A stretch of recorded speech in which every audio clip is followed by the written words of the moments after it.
right, good evening, everyone, and welcome out to Speed Racing Network, where we present week number 13 of the Speed Racing Network Cup Series. It's the Rich Get Richer 200 here at Richmond Raceway. My name is Sean Griffith. I am here with Greg Olenek. Greg, how's it going tonight, brother? Oh, Sean, I'm so excited for this race. We had a great race on Thursday in the Xfinity Series, another great one on Wednesday with the trucks. You know, it's coming down to the end of the regular season, and it's for all the marbles to get into the playoffs. So there's a lot going for these drivers tonight. We had a great race in the actual race at Richmond, so I'm expecting another great race tonight just to cap off an awesome weekend. Yeah, we've got 7 guys already locked into the playoffs, and we're only taking 15 unless there's a tie, of course. But we've got 7 of them locked in, and so there's 9 drivers out there that have a possibility of getting those last 8 spots. So, I mean, unless there's a tie, basically somebody's going to be left out in the cold. Yeah, it's not a good feeling for whoever that's going to be tonight, but unfortunately, like you said, someone is going to be sent home after the regular season ends tonight. But you know, all these drivers have really had a great season so far, and I expect them to put all the marbles out there, like I said, and they're going to give it everything they got. And, you know, we might see some differing strategies. I tried one out on Thursday to get in on a last-ditch effort. It's always exciting when you come down to the last race of the season because anything can happen out there.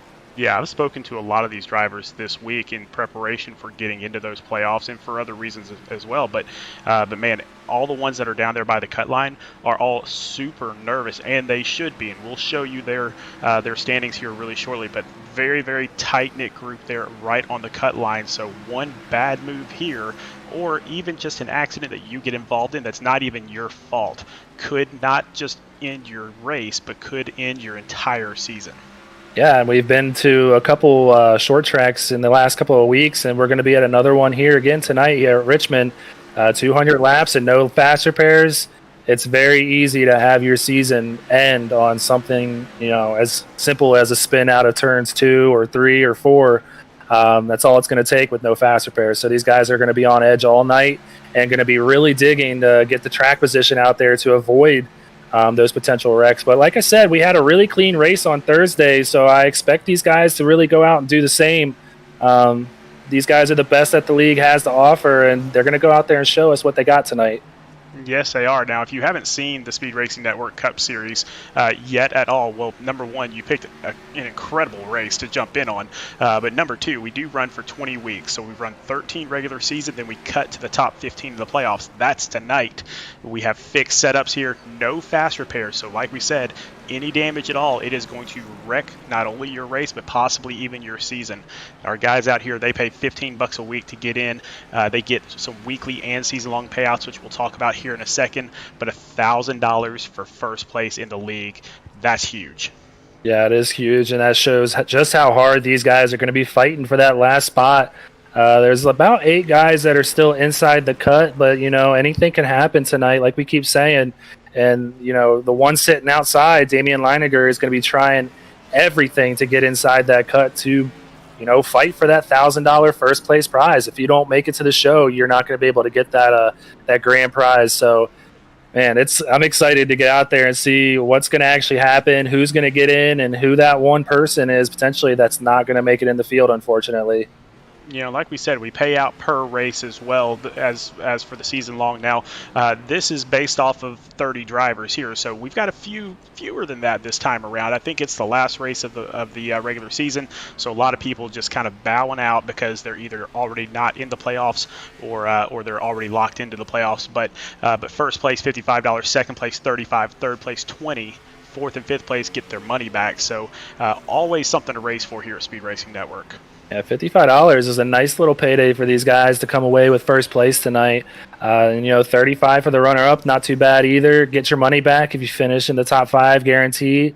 Like you said, this Cup Series, you know, they have a lot to run for, and this is just one of the things that they're running for each week, weekly payouts. But, you know, they also have that season payout that we always talk about too, and, you know, there's a lot going on inside the race and outside the race because there's 7 more weeks going on after this season.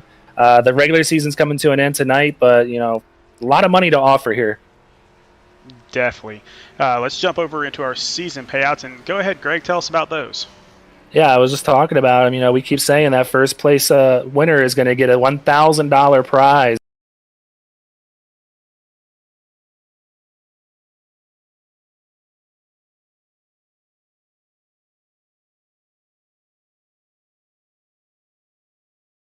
You make it into that final round of the playoffs, you're guaranteed to walk away with at least $150. And you see it down there too, highlighted in green. There's also a team championship that these guys are racing for, a $300 prize. So I have to imagine if you're in that final round of the playoffs, your team is probably pretty high up there in the standings. So you could come away with a nice chunk of change if everything works out the right way.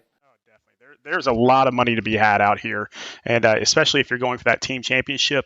And there's a lot of guys out there on the track that just weren't quite good enough to get into the playoffs. And so, but a lot of times people will back out of a league because of that. But when you have a team championship on the line, you kind of have to stick around.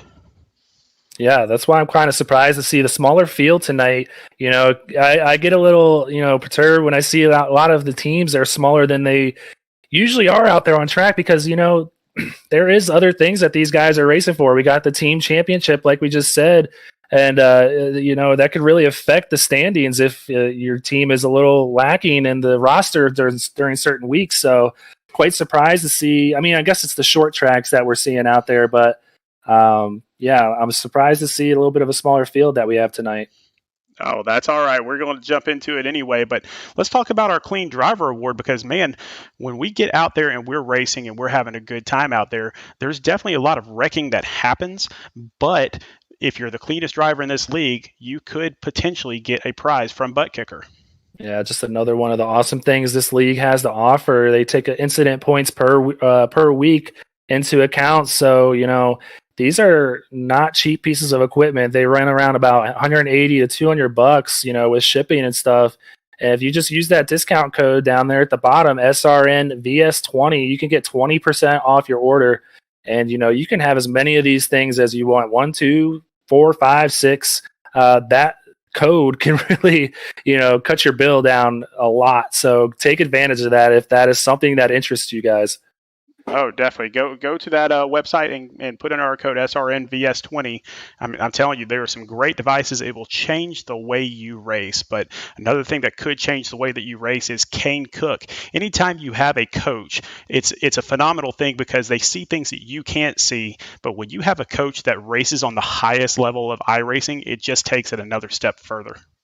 Yeah, honestly, I was a little skeptical when I first signed up. I'm not going to lie. I was a little skeptical, but I did it and I took advantage of the Kane Cook sim coaching and I have been doing it every week for the last 5 weeks. And, I qualified second here at Richmond this week and Thursday, and I ran up front for a good majority of the race. And this guy has a lot to do with that. Coming into Richmond, I had no idea how to run this line. And, I have no shame saying that, but I'm still in my first year of iRacing, and if you are too, then this is definitely something that you want to take advantage of to help progress your skill a little bit quicker. And that 7,000 iRating on 2 separate accounts says a lot about the guy. He knows what he's doing, and if you're just willing to take advice and criticism and work with somebody, this guy's going to take your skill to a whole new level. Man, I'm going to say something that is not very popular in the iRacing world. But I'm going to say it anyway because it's the honest goodness truth. Some people will call this a simulation, and it is one, but it is also a game. And every game has certain little nuances that make you better. Certain little, not cheat codes, but ways that you can play the game or the simulation better in order to get more performance out of it. And that is exactly what Kane Cook has gotten down to a T. This guy is the best of the best. Go to speedracingnetwork.com, book a session with Kane Cook. I'm telling you, it will change the way you race. Yeah, and I don't want people out there thinking that it's just for Cup Series because he runs in the Cup Series or the Coca-Cola Cup Series. I run in the Xfinity Series, and I know a lot of our truck guys in the Rev Racing department take advantage of Kane Cook because we just want to soak up all the knowledge that he has, and he really does help you with your braking points, your trail braking, where your line needs to be. It sets you up to just become such a better racer, and that's something that I'm really trying to take advantage of towards the end of the season. I didn't make the playoffs, But I'm really just trying to end on a strong note, and that's why I'm trying to work so much or as much as I can with Kane. And he's just a really good guy overall as well. You know, we've become good friends, and we like to chat about the Cup Series, that he runs in, and he's just a good dude. So if that's something that interests you guys and you want to take your game to the next level, then book your session at speedracingnetwork.com. It's a really easy process. They take good care of you on that website. Well, man, let's jump into it right now with our individual standings. And you'll see here Jake Rowell out front right now with 4 wins on the season. He is also the most winning driver in SRN history. And so, of course, that puts him up on top. But you'll see, man, there are 7 in that green section right there. Those guys are locked into the playoffs. They could wreck out on the first lap tonight and still be in. But everybody in the yellow down there is in danger. Yeah, it's got to be a really good feeling to have your name highlighted in green right now. Scott Healy, one of them, our winner from last week at Martinsville, had a great race at the paperclip there in Virginia, and he got himself locked in. And I'm pretty sure we had 4 scenarios that needed to happen last week for people to lock themselves in. It seems like they all worked out in their favor. So we're down to just 8 guys left, trying to get that spot locked in. And we're going to have a few people, I think just one actually, sitting outside the cut that still has a chance, and that's going to be Damian Leiniger. That's absolutely right. So let's jump over there right now and let's see that, because Damian is only 3 points out of the cut. And what that means here in SRN is 3 positions on the track. So literally we have gone 12 races and only 3 positions over those 12 races separate Damian Leiniger from the playoffs. And Greg, here's the hard question for you. I feel like Damian Leiniger deserves to be in, but who doesn't deserve to be in? Oh, you're going to put me on that spot? I'm not going to say any of these guys don't deserve to be in, because everybody that is in that top 15 has worked really hard to get themselves in that position. But, you got all of RSR in there, and I'm still really shocked to see Mitch Rollo sitting as high up as he is in the standings, considering he's had a rough second half of the season. But I don't want to go out and name anybody that doesn't deserve. I'm just making the point that basically we've got 16 drivers here that all deserve one of those top 15 spots, and one of them's not going to get it. It's almost unfair. But I'll tell you a situation that could potentially happen tonight. If there is a tie for 15th place, then both drivers get into the playoffs, and all 16 of these guys could be there. That's what I'm hoping for, because they all deserve it. And like you said, Damian Leiniger has had a really good season, but he's had a lot of bad luck this season that has ultimately put him in the position that he is right now, sitting 3 points out. Man, that's really nerve-wracking for Scott Kalal there, sitting at 15th. And even his teammate, Brandon Key, just about 7 points ahead of Damian. So that is definitely feasible too. We could see one Rev Racing car knock out another Rev car. So there's a lot of things that are going to happen tonight. We're going to see potentially some people stay out. I tried to do it on Thursday to lead a lap, and you can lead the most laps, which will also help you get some more points. There's a lot of different scenarios that can unfold, so we're going to have to keep an eye on that. I know you were kind of behind the scenes during the week, Sean, running the numbers, so hopefully you can keep a hold on that tonight. But let's go ahead and check out some of these playoff clinching scenarios. Why don't we? Well, we've got a bunch of them out there, but we got to tell you, there are not a ton of people out on the track, because again, with this being the last week of the regular season, if they're not already in, a lot of people just don't show up for it, and that's okay. That's the way they race, and so I believe we've got 17 drivers on the track. So with that being said, Ted Rekic and Kyle Spies, they're in completely and totally. Now, Greg Wellen, here's an interesting scenario. Greg Wellen is not on the track right now. And so Greg Wellen may be out of the playoffs completely and totally already, just by not showing up. So, man, we gotta watch this and see what's going. You can see the rest of those playoff scenarios there, but the big one, just to get Damian Leiniger and Scott Kalal both in. I mean, they've just got to have good races, and so we'll see what happens on that. But let's talk about the team.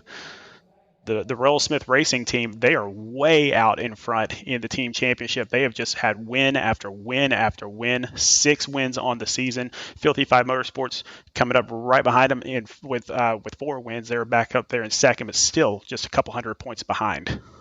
Yeah, that's really been the battle all season between RSR and Filthy Five Motorsports. Towards the middle of the regular season, Filthy Five had a lot of momentum and really gained on that leader RSR, but kind of fizzled out a little bit here coming towards the end of the regular season, but still very much in contention, just under 200 points behind them. So a couple wins could easily get them back and right just nipping at the heels of Rowell Smith Racing, but right there in third.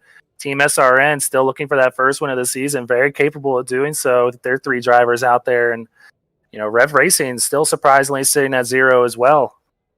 Yeah, lots of great teams out here, but yes, Rowell Smith Racing is kind of running away. But let's kind of introduce them to everybody right now, and we'll start off with Jake Rowell with the 4 wins, and also the most winning driver in Speed Racing Network history. But 3 of these guys have wins on the season, and they're looking to make it a 4th one tonight. And the 2 without the wins can easily do so. Shane Good and Dean Brummett definitely run good all season. And Dean Brummett, I expect him to see him running up towards the front tonight, trying to get that win sticker to help add another one to the team order here. But, these guys, they're at the top for a reason, and it shows with those 6 wins. Yeah, let's go ahead and check out. So sorry, go ahead. Go ahead. Next up, Filthy Five Motorsports. They're rated F for just plain filthy, and man, they got a great team out there. I know they've got Gabriel Ellison, Timothy Latham, and looks like Kyle Spees has a really good shot at getting in tonight as well. So 3 drivers in the playoffs. That's not a bad deal for anybody. Not a bad deal at all, and these guys definitely have what it takes to potentially get all 5 in there. But Landon Lacy joining a little late on the season, unfortunately, going to be out of the playoffs. But this team is one of the best, and there's a reason they're second. So they are just plain filthy, as it says there at the bottom. Next up, we got Team SRN. Now, Team SRN does have some really good talent on this roster. So Ted Rekich, James Holzer, basically right there in that player. I know Holzer's definitely in. Rekich kind of in there in that hunt. Scott Claw is that one that is down there right there on the cut line. But again, if Greg Wellen doesn't show up, then I think Scott Claw might have just gotten his way in. Yeah, we'll have to see how it unfolds, but yeah, I'm shocked that this team has not found victory lane. I know Ted was really close at Daytona, coming nose to nose with me at the start-finish line, and that's how close they were to getting their first win on the season. And James Holzer has had so many top 10s. I expect them to get one before the season's over, but yeah, definitely shocked to not see a win sticker by any of these names yet. Next up, we got your team. This is Rev Racing, and so Greg races for them down there in the Xfinity League. Does a great job for him down there. But the big story tonight, Damian Leininger, can he make it in?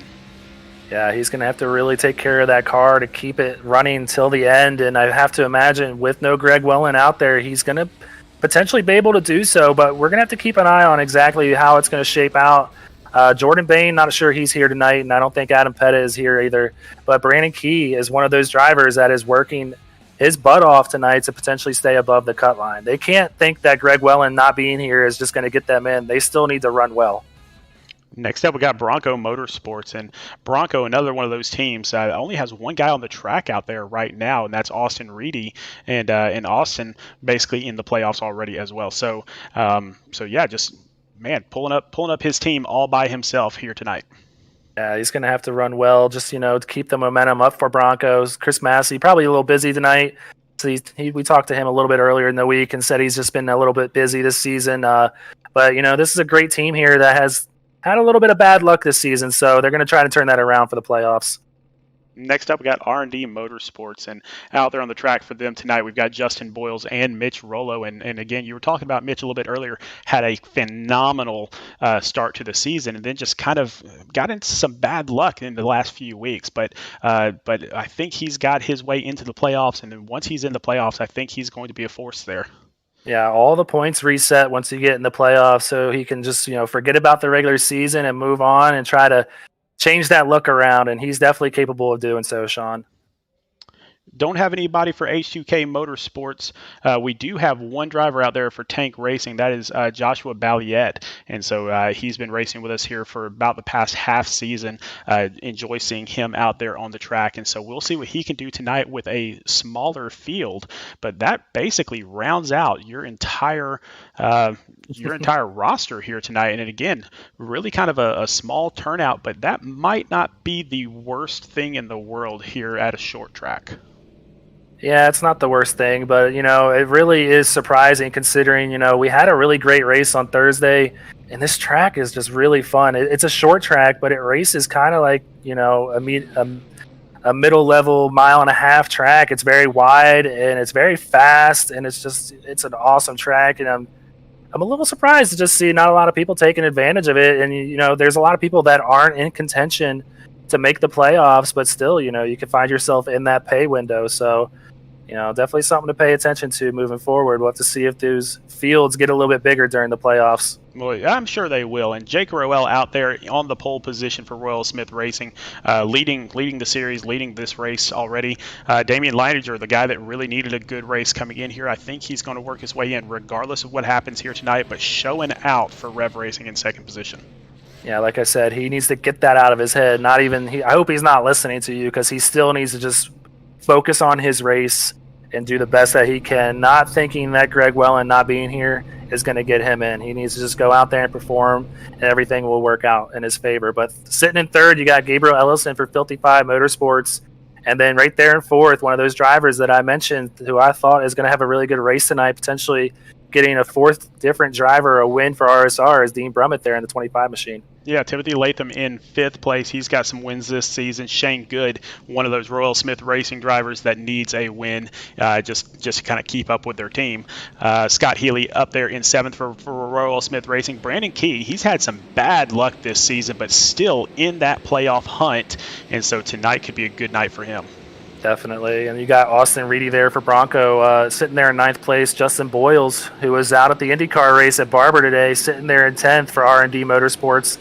Joshua Balliet, who we mentioned earlier, he's been having a good end to the season. It seems like running up a little bit towards the front, sitting there in 11th. And Jacob Smith for Royal Smith Racing is going to round out our top 12 tonight. All right, well, here we are out there on the track. It is about that time to get this thing started. And again, really short track, but a lot of room out there. And so we saw some great racing on Thursday, and I really expect to see a ton of great racing tonight, especially with a smaller field. Yeah, there's no reason that we shouldn't see a great race regardless of how many cars are out there. We're going to see a lot of green flag runs. I think we're going to see a lot of green flag pit stops, which is very difficult at this track. So a lot of exciting different things that we're going to be paying attention to. But one of them is going to be that 12 car. He wants to get the win. I know he wants to get out there and get that win. So just to seal the deal on his playoff hopes.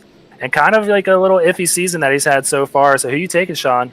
Man, tonight I'm going to take the guy that's up in fourth position. I'm going to take Dean Brummett, and here's why. He has always had a win on the season, each season that he's been with Speed Racing Network, which is one.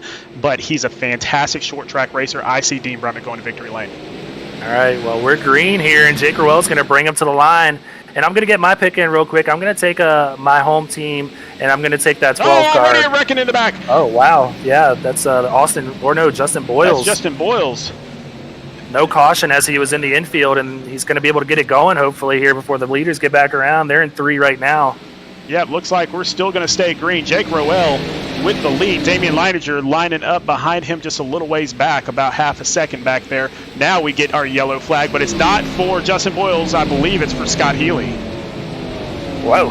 That was a lot going on in the first lap, a lot more than we anticipated happening. But, yeah, we're going to have a lot to go look at. I'm not sure what happened to Boyles there, if he got hit from behind on the restart or just spun the tires. I know it's a little kind of like Martinsville where we saw these guys spinning out. They're in the wrong gear coming out of the turns. But we're going to take another rec replay here, a Sandwich Man Sports memorabilia rec replay. Yeah, it looks like we got Brandon Key bouncing off the wall and coming down and tagging him. Wow, and I know Brandon Key is going to be really worried about that. He's got a little bit of damage, I'm assuming, from that. But Justin Boyles, had nowhere to go. He's just the wrong place at the wrong time, innocent bystander. And that wall it just sneaks up on you. You think you're running up high and you're fine, and then it's just a little curved a little more, and it just shoots you back down the track. Net code right there. Yeah, a little bit of net code. Yeah, so I don't think they actually touched, but iRacing saw fit to go ahead and spin out Justin Boyles because they thought they were going to touch. And so that's what happened on that. But let's see what happened a little bit further on with Scott Healy, because he was slow on the track. I'm not sure what happened. I think it's going to be a self-spin here. It looks like off the board. It's so easy to do. This turn 4 is one of the loosest turn 4s. If you're just a little too much on the gas, you got to just kind of walk the throttle all the way up to the wall, and you're not even full throttle until you get to that start-finish line. So he might have just been he just was getting a little too much out of his car, and it's sent him around. So our winner from last week already spinning on himself. Now, he didn't have any damage there, it didn't look like, but he will come down into pit road and get some new tires in that. But I do see Justin Boyles had to get into the pits. So did James Holzer. It looks like James Holzer had some damage. He was in the pits there for about 35 seconds. Same with Brandon Key. So they're going to still get out there on the lead lap. But some damage already from some of our drivers. Yeah, I'm really surprised to see how active of a first lap that was. But, these guys practice by themselves the whole week, and they come into tonight, and they still do a little bit of a single-car practice, and you don't get out there and realize how hard you're going to run until you have cars beside you. So I have to imagine, Scott Healy was just trying to clear somebody a little bit, and he just gave it a little too much gas, and just like Martinsville, by the time it's going around, it's already too late. Yep, out there in the chat, Robert Yost asking how many cars tonight. We do have 17 cars on the track, and so to be completely and bluntly honest, this is the lowest turnout we've ever had in this season. So definitely a low turnout race, and usually that means a lot less contact out there. But man, we're only 6 laps in, and 4 of those have been under caution, I think. So the old broadcaster's jinx. We jinxed it. Wouldn't be the first time we've done that, I promise. Oh, no. But yeah, not much change in the top 5 or top 10 for that matter, except, we saw Brandon Key get into that incident with Justin Boyles. So a little bit of a flip-flop between 3rd and 4th, I think, because Gabriel Ellison's up to 3rd, Dean Brummett's up to 3rd, and Ellison's back to 4th now. But that's about it. Yeah, and it looks like we are going to get the pace car off the track. And Jake Rowell is going to get this restart once again, and he takes off. Damian Leininger not too terribly far behind. Damian got kind of a decent jump there. It's hard to really time that jump and, like I said, not spin the tires, so he really did a good job there. But he's going to have Dean Brummett on his inside, but that high line is going to be the preferred line for passing tonight. Yeah, Dean Brummett goes down to the inside. He's not going to risk the tires, I don't think. Damian's going to get a good run, and Dean's probably going to tuck in 3rd. Yeah, Dean's one of the best, tire management drivers out there, and Dean Brummett, he knows what he's doing. He wants that win, so he's going to save those tires, and it looks like Damian's really trying to get up to the front here. Now we got a little bit of a gaggle back here. We got Tiffany Latham on the inside. Out there on the outside, Shane Good, and then right behind him, is that Austin Reedy? Yeah, that's Austin Reedy in that Sandwich Man Sports Racing and Sports Memorabilia car back there. A little bit of a different look, so he caught us off guard. It looks cool car, a little Christmas-looking car, but yeah, it's good racing going on back here for about 4th right now. Shane Good trying to clear Timothy Latham, but still unable to do so. Timothy really holding his own down there on the bottom. Yeah, now while this is going on, Mitch Rollo starting to poke his nose in there a little bit. Now they'll start to line up, but Timothy Latham kind of caught down there on the inside, which is not where you want to be early in the race, I don't think. It's not where you want to be because you're going to get passed, but I really believe that's the best spot to be if you want to save the tires and roll the corner a little bit. Oh, Jake Rowell. Oh, wow, he's going through the grass. That's going to not pull out a caution. That is not going to cause a caution as he was off the track in the racing surface, and iRacing doesn't identify that as a wreck, so we're going to stay green, and Damian Leininger is going to assume the lead here. We are going to go back and we'll check out what happened to Jake as soon as we can here. We just want to be sure everything else kind of gets leveled off. But once that happens, then we will go back and get a Sandwich Man Racing and Sports Memorabilia Rec replay and find out what happened to our points leader. Damien's got to be loving this. Like I said, he's got to get the fact that Greg Wellen is not here and potentially going to fall out of the playoffs tonight out of his head, because he needs to get everything he can. And right now he's first, and Scott Kalal is in 11th. So still stuff to pay attention to, as we don't have the final numbers in front of us on that Greg Wellen decision to not run tonight. And keep in mind also that these guys are racing for bonus points, and those bonus points come when you lead a lap, when you lead the most laps, or when you win the race. Those bonus points do carry over into the first round of the playoffs, and so definitely get as many bonus points as you can while you're here. Oh, for sure. And I learned that a little bit too late on in the season. But when I did, I took my chances and stayed out during certain cautions to get that extra point, just in case I did make the playoffs. And it's definitely something to go for in these races. But you just pulled it up here. We got another rec replay to see exactly what happened to Jake Rowell out there. Yeah, let's find out what happened here, because Jake was all by himself on an island, and just a self-spin going right through the infield. Doesn't look like he hits anything, so it's the worst feeling. He should be especially right back from the in lead. Oh yeah, definitely. We've seen a little bit of that already this season. Our leaders doing things like that. But let's go back live and check out Damien Leininger as he leads this race by 0.3 of a second. And I'm just going to go ahead and mention the fact that he was commentating on Thursday and kind of called out his team car of Ryan Ducombe for doing the same thing. So I'm sure Ryan's back there just, hoping that he gets to recover from that. We got 200 laps left in this, or 180 laps left in this race, so a lot of time for a very fast car in that 9 machine to get back up to the front.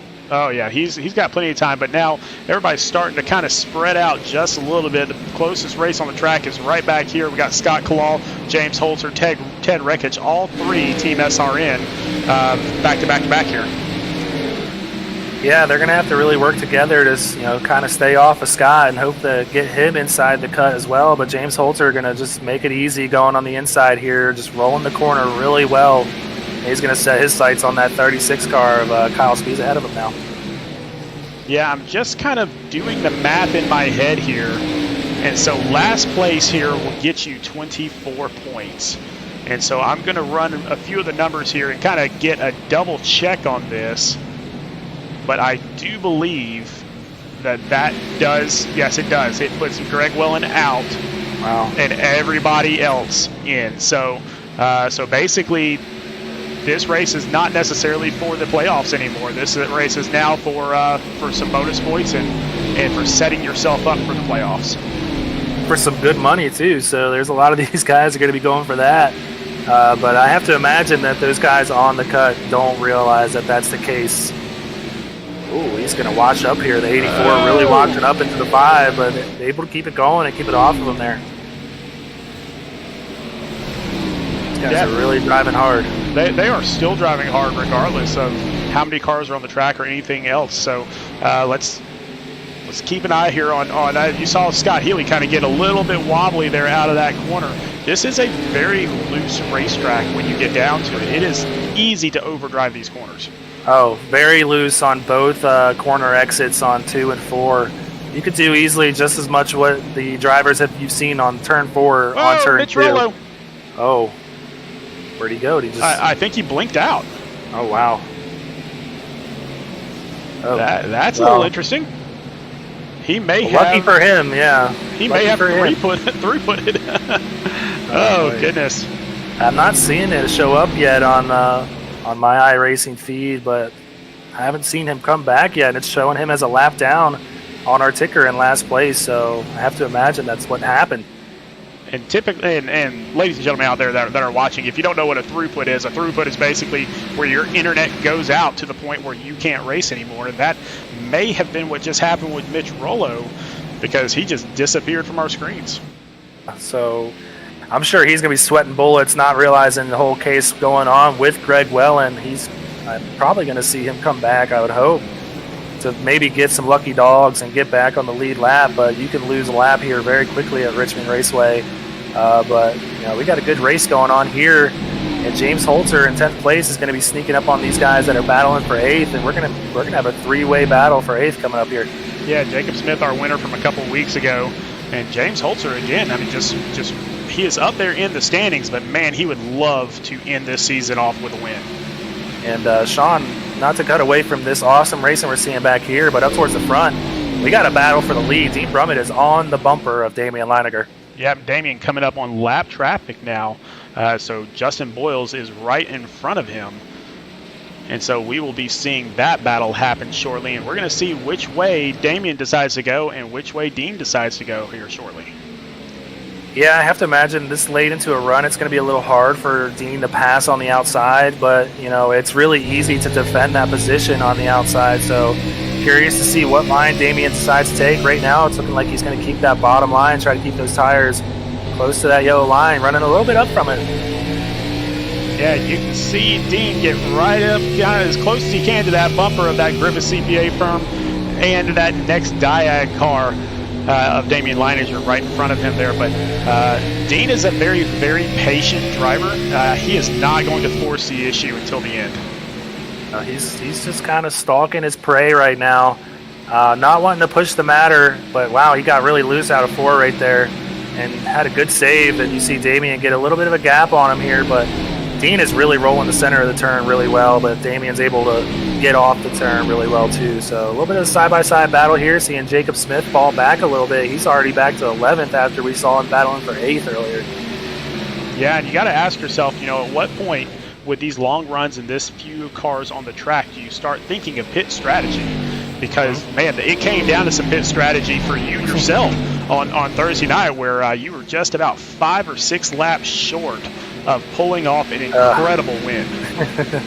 Yeah, it came close, but, it's whenever the first car goes down, you're going to see a lot of these guys come down because we saw it today in the actual race. Brad Keselowski tried staying out and, pulling a little bit of a strategy. I did the same thing on Thursday. You're a lot slower than these cars with the fresh tires, and they will pass you to get their lap back, and then they will catch you back in 20 to 30 laps, and then they will pass you for position, and then you're really screwed. So you don't want to stay out there for too much longer than these guys, but yeah, whoever is going to come down first is really going to bring the whole field down after them.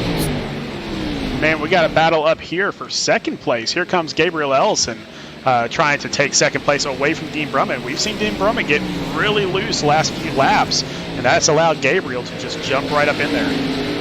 Yeah, Damian's got to like what he's seeing after he was getting really close to being in a battle for the lead. Now he's got the second place car under a little pressure from that 27, who's also looking for his first win on the season. He's run fantastic all year, but no win to show for it. I know Gabriel really wants to get that W, so he's pushing the matter right now. Want to get that track position.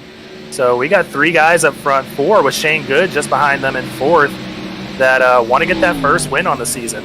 Yeah, 3 of our top 5 drivers are Rowell Smith Racing, but our points leader, who is kind of the captain of Rowell Smith Racing as well as the season-long leader so far, and our pole sitter, Jake Rowell, he's all the way back in 15. Yeah, he took that spin off that restart, sitting about 9 seconds behind the leader, so he's definitely catching back up to the field. Looks like he's got some good speed. But without a caution, he's really mired way back in the field. He's actually got the fastest lap time so far out there on track. So he definitely has the car to get it done. But right now, he's trying to make up for that mistake he made earlier. Yep, and now we've got Kyle Spees on the outside. We got James Holzer on the inside. Kyle Spees running for Filthy Five Motorsports. I absolutely love his paint scheme. Yeah, it's a really cool car. And, Kyle's a really cool dude. We've had a lot of fun, talking to him this year whenever he's finished in the top 3. Really good second half of the regular season that he's had. And he's got some really good momentum heading into the playoffs. But, yeah, take a look at that car. It's sweet. Yeah, it is a good-looking vehicle out there. But looking around, and this is the closest battle on the track right now, as people are just starting to kind of get spread out. And now they really do have to start thinking about, okay, when do we pit? And what's the strategy for the rest of the race? Not just for this pit stop, but, man, we got another 163 laps of this. When are we going? Yeah, I only see 3 cars showing up on my telemetry with, they took that pit stop on that first caution, but not really much of a difference on those tires as they only ran maybe a half a lap, so it's going to happen here soon. I'm not sure exactly their mileage, but we didn't really go more than, I'd say, 50 laps before people really started coming down in the Xfinity Series. So there's definitely some time to gain if you do decide to go down first here. But wow, Damian really running a high arc there in these turns. And whoa, Dean Brummett really loose off of 2. He's able to save that. Yeah, Damian's starting to pull away here, so about 9/10 of a second lead on Dean Brummett. And so he is going to like that because that gives him all the options in the world. Yeah, you know, Damian's had a little bit of a rough season, like we mentioned, and this has got to be a huge confidence booster for him heading into the playoffs. Now that he is locked in, per se, since Greg Welland has not shown up tonight to make it to this race. So that is what he needs. You know, you want to win that last race to show your cards and be like, hey, guys, I'm here to play.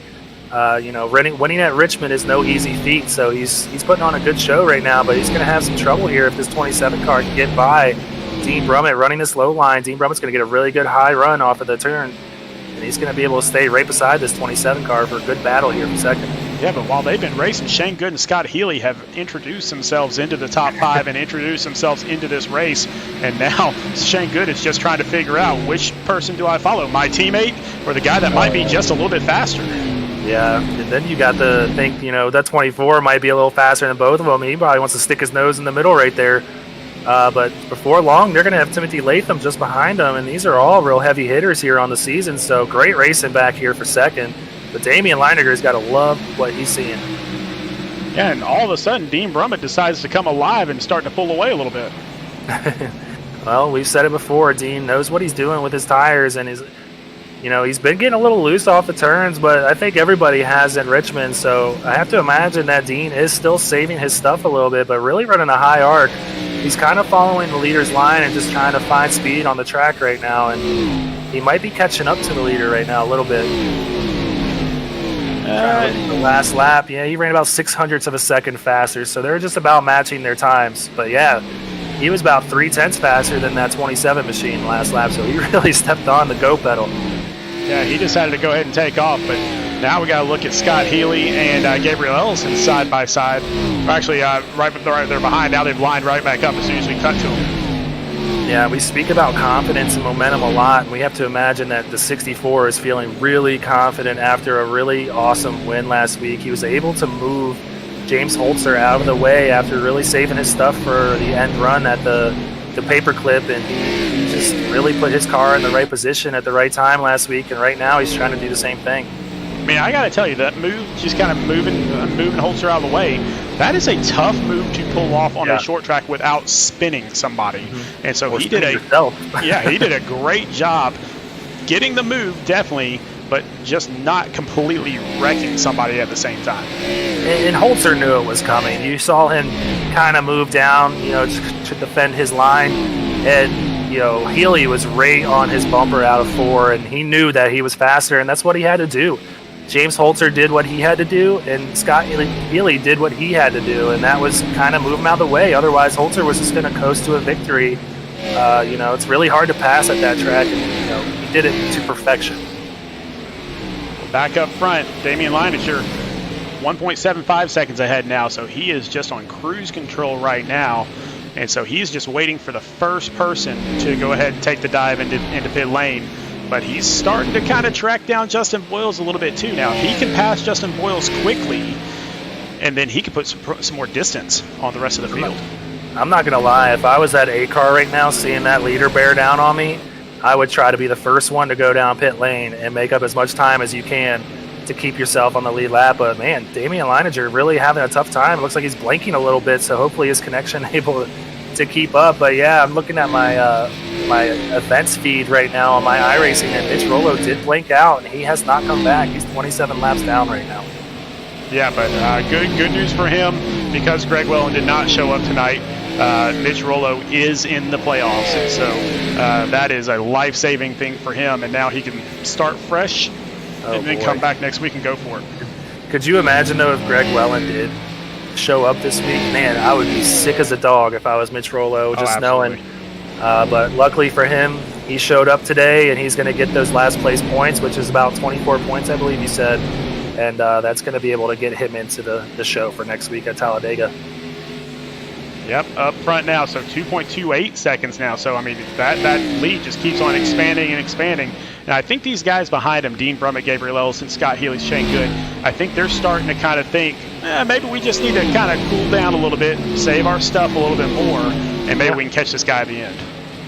Yeah, I mean, this thing could easily go green the whole way with how spaced out they are on the field or on the track right now. So we're going to see some strategy unfold here shortly. We're coming up on lap 53 here, and I know for a fact that someone within probably the next 10 laps is going to come down pit road. I'm actually going to change my camera on my feed just to see who that first car is. Yeah, but right now everybody just kind of seems content to kind of line up, not take too many risks. We do have Ted Rekich and Austin Reedy going side by side here, but Austin Reedy just kind of backs out of it a little bit and just jumps in line. So everybody kind of content to see how this green flag run goes. Yeah, and this is just a really good feeling. I have to imagine, it was a little bit of an odd feeling after the first couple of short. Oh, Ted Rekich get really loose right there. Able to save it, and Austin Reedy's going to go on by. He's going to have to let him go on by there, yeah. But, yeah, we ran a lot of caution flags. We had 27 caution flags at Martinsville in the Cup Series. So just having some green flag racing has got to be really fun for these guys and a little bit of breath of fresh air, I have to imagine. So good to see it out there. Yeah, and just think about the difference. And you were talking about it a little bit earlier where this track is almost like a 1.5 mile type of setup. It's wide. The corners are kind of wide. It gives everybody some room to get through. Whereas Martinsville was a nice, narrow front stretch, back stretch, and turn. And that's why all the cautions came out. So this is a short track, but, man, it runs just like a 1.5 miles. Yeah, and you see right there on this shot, they got that shoulder area down there, too, for these cars where they spin out. It doesn't shoot them right back up into the track. When we were at Martinsville or Bristol, with those walls on both sides of the track, it's when those cars wreck. I mean, there's going to be wrecks in racing. We know that going in each week, but man, it just kind of stinks when we're at those tracks and you really can't avoid those cars that are hitting the wall. So luckily, I mean, we're probably going to see some cars spin out like we have already exiting the turns, if anything. But these cars are going to have space to avoid them, and there's also an infield right there too, where they can kind of get out of the way and reset themselves, like we saw Jake Rowell do earlier. Yeah, we saw Jake Rowell do that earlier. We saw the self-spin from Scott Healy a little bit earlier. So Rowell Smith Racing just kind of pushing the envelope a little bit too much. But I think they've kind of got it all put back together here. Now, Jake Rowell still 8 seconds behind the leaders, trying to work his way back into this little pack up here. But he's got plenty of time to do it. 141 more laps to go. Yeah, it's about 11.5 seconds back of the field, so he's about half a track behind them. And this is another one. I mentioned it to Justin Boyles earlier, maybe in one of the first cars. I wouldn't be surprised if Jake is one of those first cars just to kind of make up some time on track. But yeah, he's going to be the first one. Maybe nope. He's just kind of sending it down there on the turn, a little bit on the apron, running a little bit of an odd line. Yeah, I mean, I keep seeing those tires slip out from underneath him. Almost every single turn, you can see that car kind of get cockeyed there. I'm wondering if he's just struggling to handle that car right now. Yeah, it could just be that, or he could just be cruising, kind of running some laps off here, knowing that he's kind of behind the 8 ball after what happened to him, after that second restart on the race. But he's got some position sitting there in front of him. You can see them out his windshield. There's 4 cars right there that he could easily get by, and that's going to put him in 12th if he's able to do so. But, he's trying to probably look around on the track right now for some speed, which could potentially benefit him later on in the race. Yeah, anytime you see that orange mark go above dead center on kind of turns to the right, that means he is super loose and he's trying to catch it. So if you watch, especially in this turn is where he's been doing it. Let's see if he does it again. Or yeah, he comes all the way back and he's trying to catch that car. That's going to be, if you go in each one of these drivers' cockpits, they're all doing that. That's just the beast that is Richmond Raceway. And they just kind of got to walk the dog up to the wall, per se. It's such a loose track. You're kind of skating on ice, it feels like. So I have to imagine all these guys are kind of battling a little bit of a loose feeling in their cars. But, you got to fight it. You got to do your best to do it. And right now, Gabriel Ellison seems to be doing it pretty well as he's moving on by and taking that second place position from the 25 with Dean Brummett. Yeah, Gabriel's been working on Dean Brummett here for about the past 40 or 50 laps, and so finally makes it by him, and let's see what he can do with it. They're still 2.5 seconds behind. Oh, here we go. Dean Brummett, the reason he slowed down, into the pits. Yep, there we go. It's going to be an accordion effect, if you want to call it that. We're going to see a bunch of cars start coming down now. We got a Jake Rowell kind of spun out trying to get off the pits. See that puff of smoke right there? He was able to get it in there. Yeah, we're going to have to see if he gets a penalty for that or not. But yeah, I don't know, man. Jake seems to be kind of struggling with that car tonight. Now we got Scott Healy coming in, Timothy Latham coming in, Austin Reedy, Kyle Spees, a bunch of people coming in now. So it is about that time, and Damian, he's got to be coming up here pretty soon. Yeah, he had a nice little cushion, so he's got a few laps to play with, but he can't stay out there too long. He doesn't want to give up too much of that gap that he made on the second-place car. Gabriel Ellison, Shane Good coming in the pits now. So, yeah, Damian's going to have to really consider coming in the next couple of laps here. Yep, Ted Rekich coming in now. Joshua Balliot also in. Now, Joshua Balliot, really the only one of the only two drivers here that is not in the playoffs, so the other one being Justin Boyles, which Justin was almost a lap down. He's almost going a lap down right now. So Damian's still staying out there and not really sure what the overall strategy here is. I'm looking at the numbers, and if they're pitting on lap 68, right, there he goes. Yeah, if they're all pitting on lap 68, that means they could actually make it on one more pit stop on around lap 136, 137, and they can make it the rest of the way. So I think that's the strategy here, is go one more pit stop, and this race is done. Something happened to the 36 machine right there. He came back down pit road and went into his stall, so I'm not sure if he missed his pit stall. Drove on by it and had to come back down, but yeah, he went down a lap or two ago, and he's come back down again, so that's going to put him way behind on the standings right now. He must have gotten caught speeding, because they are not working on that car right now, so he is just sitting there. I think that's going to be a stop-and-go penalty. Really unfortunate for him. Like I said, he's had a really strong second half of the season, but right now his teammate Gabriel Ellison, who's going to be pitting from the lead after he was running second before pit stops, he stayed out there a little bit, so maybe trying to get that freshest tires on the track. It is a little bit of a benefit to these drivers, but not too much if they're kind of all pitting together. But Brandon Key also going to be coming down pit road here. And so now James Holzer, who pitted on lap 3 during that first caution, stays out there. Jacob Smith has not pitted at all this race. He is back in second place. He is 9 seconds behind James Holzer, so still a lot of work to do. Yeah, and they could probably stay out there for a little bit longer with the fuel that they have, but these guys are really hoping for a caution. That's what I was hoping for the whole time. I was kind of laughing watching the broadcast because you didn't know if I could make it, and I was just like, I knew I couldn't make it the whole time. I was just hoping to get a little bit lucky and kind of pin some people a lap down that I needed to, and this could really pay huge dividends to James Holzer, who was running a little bit of the mid-pack along with Jacob Smith. So if he's able to pin some of these faster cars down a lap, that's going to really help him out. He doesn't look like he's thinking about coming down at all. He's running that high line. The absolute truth is we were trying to get you to stay out until it ran out. We were pushing for you. We knew you needed that win.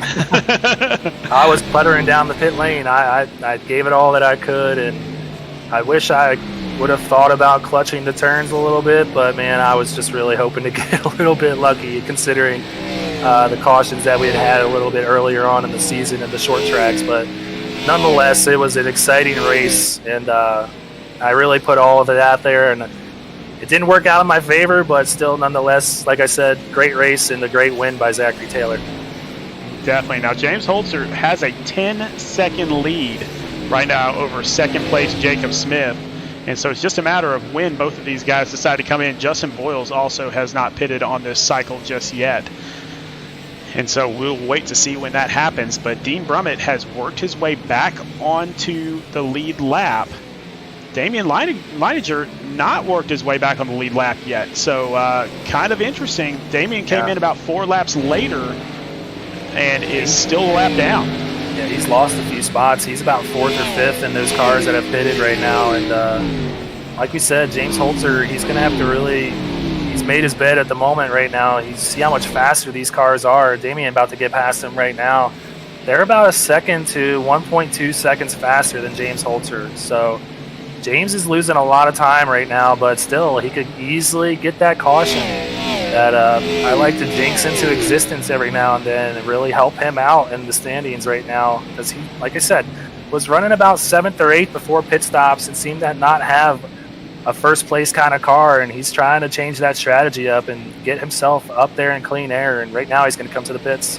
Yeah, and I'm not really sure why he waited as long as he did, except to maybe gain some bonus points for possibly most laps led if that comes down to it. I just don't understand that move. I think he came in about 5 or 6 laps too late. Probably should have come in a little bit earlier because he lost a lot of time there. Yeah, it's just, he's already locked in, so he's just going for the Hail Mary, trying to get that W, I think. So right now, there's another one of these drivers that's locked into the playoffs, and Jacob Smith is still going to be out there coming up on 80-lap old tires as he's going to go right on by pit lane again. He's going to stay out there until he runs dry, I feel like. Well, he got loose right there, but then back behind him, his teammate, Dean Brummett, is back there, and he's kind of creeping up on the next lap or two. Yeah, he's going to be there soon, so that's for position. So yeah, that's not going to take very long. Here comes Jacob Smith into the pit. Coming down. Yep. And so his teammate Dean Brummett will pass him, and Dean now has a 2.5-second lead on his teammate Scott Healy, who was our winner last week. Now Damian Leininger, who led a lot of this race already, back about 3.5 seconds from our leader. Yeah, he was able to get past the 5 car there to move him up to 3rd place. So he's got a lot of work to do just to get past that 64 machine of Scott Healy. And then you got to get past the 25 of Dean Brummett. No easy task because these are 2 great drivers out there. So Damian's going to really need some help, maybe potentially one of those cautions that we keep bringing up. But with the smaller field out there, it's definitely less likely to happen. But with these fresh tires, when the air pressure is not up, it's easy to kind of spin out of these turns. So anything's possible. We could easily see a green flag run from start to finish, or we could see a few cautions come out. So we'll have to keep an eye on that. Dean Brummett talked to me a little bit earlier this week and said he was super disappointed in himself in this season that he did not have a win in the first 12 weeks. Now, bear in mind, he was already locked into the playoffs before he even got to this race. So, and he almost loses it again.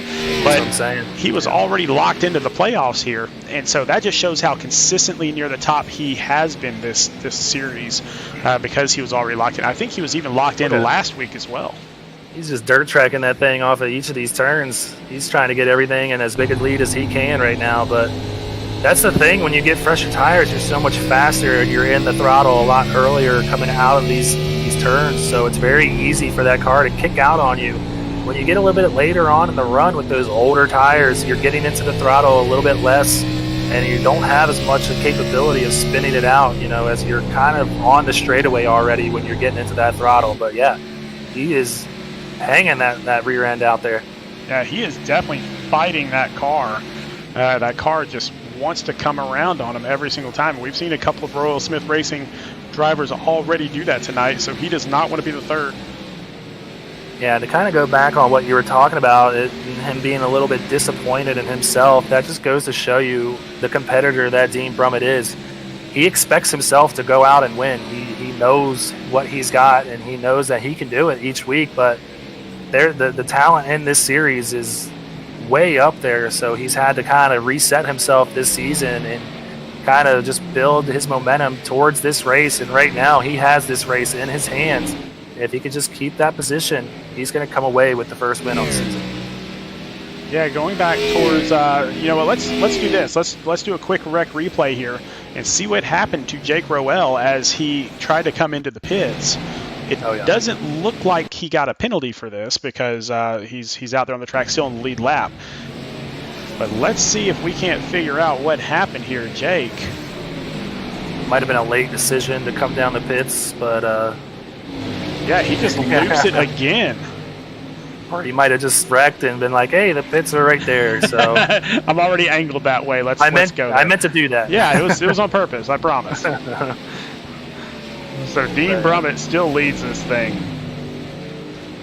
He's got a nice little lead, but you see that car back there, that 12 machine got by Scott he Healy. got into the wall. It's so easy to do on this, curved front stretch. That wall just will suck you right up into it, and it'll kind of cost you a couple tenths. So Damian Leininger he's coming. Damian Leininger was 0.3 of a second faster than him on that last lap. Easily closing the gap, and I think Scott Healy is even catching his teammate Dean Brummett too. So that last lap, Damian had 0.4 on Dean that time, and Scott Healy had 0.2. So these guys are running Dean down right now, as I believe Dean has the oldest tires. Yeah, he pit 4 laps before Damian, so that strategy for Damian to stay out a couple laps more seems to be paying off right now, as he is going to be catching up to the leader here in the next couple of laps.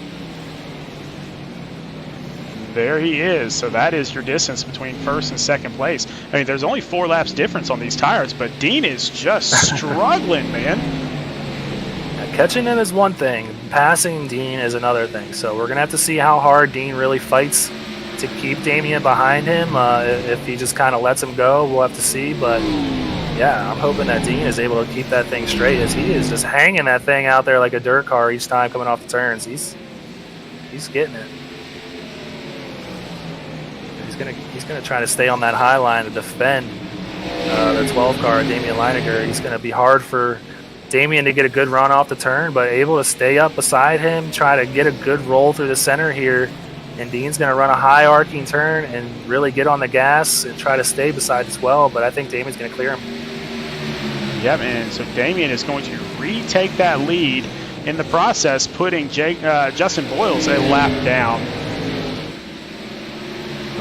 Or I'm sorry, that's the second lap down for Justin Boyles. I apologize. So that's 2 laps down that Justin Boyles is out. But now Justin does have newer tires than both of these guys, and so it's just a matter of when he decides to make the move. Oh, he thought about it right there. Yeah, he's kind of got to let this work itself out and not wreck these two, because he is right on the bumper of Damian. He's going to try and take this thing 3 wide, I think, which is a very bold move. Well, let's see what happens here now. He does have brand new tires, so he can probably make that stick, and he does. Oh, but Damian gets way loose right in front of Dean Brummett. That could have gotten interesting. Dean doesn't really want that bottom line. He knows that high line's the passing line. And even though he just saw Damian kind of pass him on the low side with fresher tires, Dean doesn't want to have to do the same. So that kind of that going 3 wide kind of threw off his strategy there, as he got sent way up the track and Damian was able to clear him through that turn. But right now, Damian's got the fresh air and he's back in first place. And we apologize. We're having a little bit of technical difficulty with our scoring. And so we will try to get that worked out. But we'll make this extremely easy on you. Basically, the playoffs have already been decided because Greg Willen did not show up to the race tonight. So Damian Leininger out front. He needed a good race this race if Greg had shown up. Not sure if he realizes that he doesn't really need a good race anymore, but he's going to go ahead and put on a show anyway. We're going to see another one of those cars that stayed out a little bit longer right there. Jacob Smith, he's making a pass on his teammate right there, Dean Brummett. He's going to be trying to get his lap back here. He pitted about 15 laps later than our leaders did, so he's got a little bit of fresher tires too, just like we saw Justin Boyles, who unlapped himself. Jacob Smith going to be looking to do the same thing here. Right now in the lucky dog position, but still just wants to get it back the old-fashioned way. Yeah, and he's doing a good job of it. I mean, just Damian has kind of been on rails pretty much the entire race.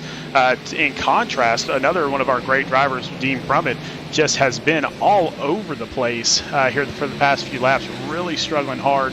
And now you got Jacob Smith that's making the pass to get his lap back from the leader, Damian Leininger.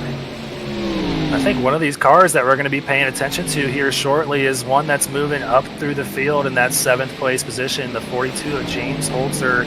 He stayed out there for a while, and we weren't sure exactly why he did it. And right now, he's showing us why he did it. He's a half a second faster than Damian Leininger and sitting only 6 seconds back from him. So he is the fastest car on the track right now and passing cars like it's nothing. So right now, he was sitting in this position about right when the pit stop started, and he's looking to pick up a few as he's got Gabriel Ellison in his sights and Shane Good just in front of him as well.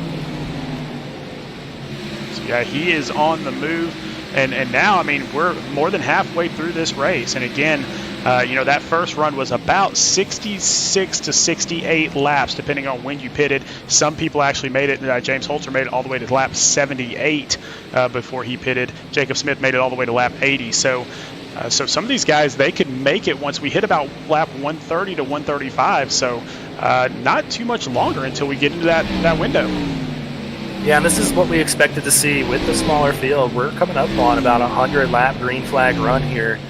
Not what Jake Rowell wanted to see, considering he had that spin on about lap 7 or 8 from the lead. And, he needs that caution really bad to kind of get caught back up to the field, still sitting about 13 seconds behind the leader, sitting in 11th. But he needs that caution if he's going to have any chance of getting back up to the front, winning this thing tonight, and adding another W onto his win total here in SRN. But right now, Damian Leiniger is loving what he is seeing from first place. He's got a clean track ahead of him, and Scott Healy's sitting there about a second and a half behind him, running about the same lap times.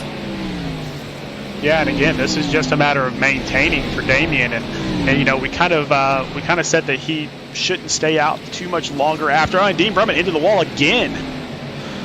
Dean is really struggling with the handling on that car, and he's seeing these two drivers in front of him kind of just pull away, and that's got to be making him want to dig even more. Look at him, he's just kind of, he's got that thing all over the place. So unfortunate for him, as he was in the lead for a while here. He's running that high. Wow. He's really trying to save that. He is really oversteering there a little bit. So he's doing a great job of keeping that car going straight, but not what you want if you're going to win this thing. He's really fighting the handling on this car. Yeah, and think about this. He's having that much trouble, and he's in third. Yeah, sorry, I had to take a drink there. But yeah, he's still having a great race, and I just know Dean, and I know Dean wants to get that Jake win. Rowell. There we go. There's the caution that he inevitably needed. He's going to be able to stay on the lead lap here. Oh, Damian does get by him, though. We're going to have to see if he's able to go by. Yeah, he's going to get back by him. So, not how Jake wanted it to happen, but he did it earlier. That's so easy to do coming out of 4. It's just another self-spin probably. And we're going to go check it out on this Sandwich Man Racing Sports Memorabilia Rec Replay. If you haven't already, check them out on Shopify. A lot of great things to offer. They got die casts, T-shirts, anything from your favorite driver's team, and just a great overall company. But yeah, just a self-spin again. Now, he did hit into that outside wall that time, so that's definitely going to do some damage and probably going to hurt that engine and that aerodynamics just a little bit. We'll go back and look at it one more time here. And you'll just see it just slips out from underneath him. Just got into the gas a little bit too early. So easy to do here at Richmond. Luckily, all these drivers able to avoid him. And Justin Boyle's right behind him. And had a sight set on Scott Kalal, just digging a little bit too hard.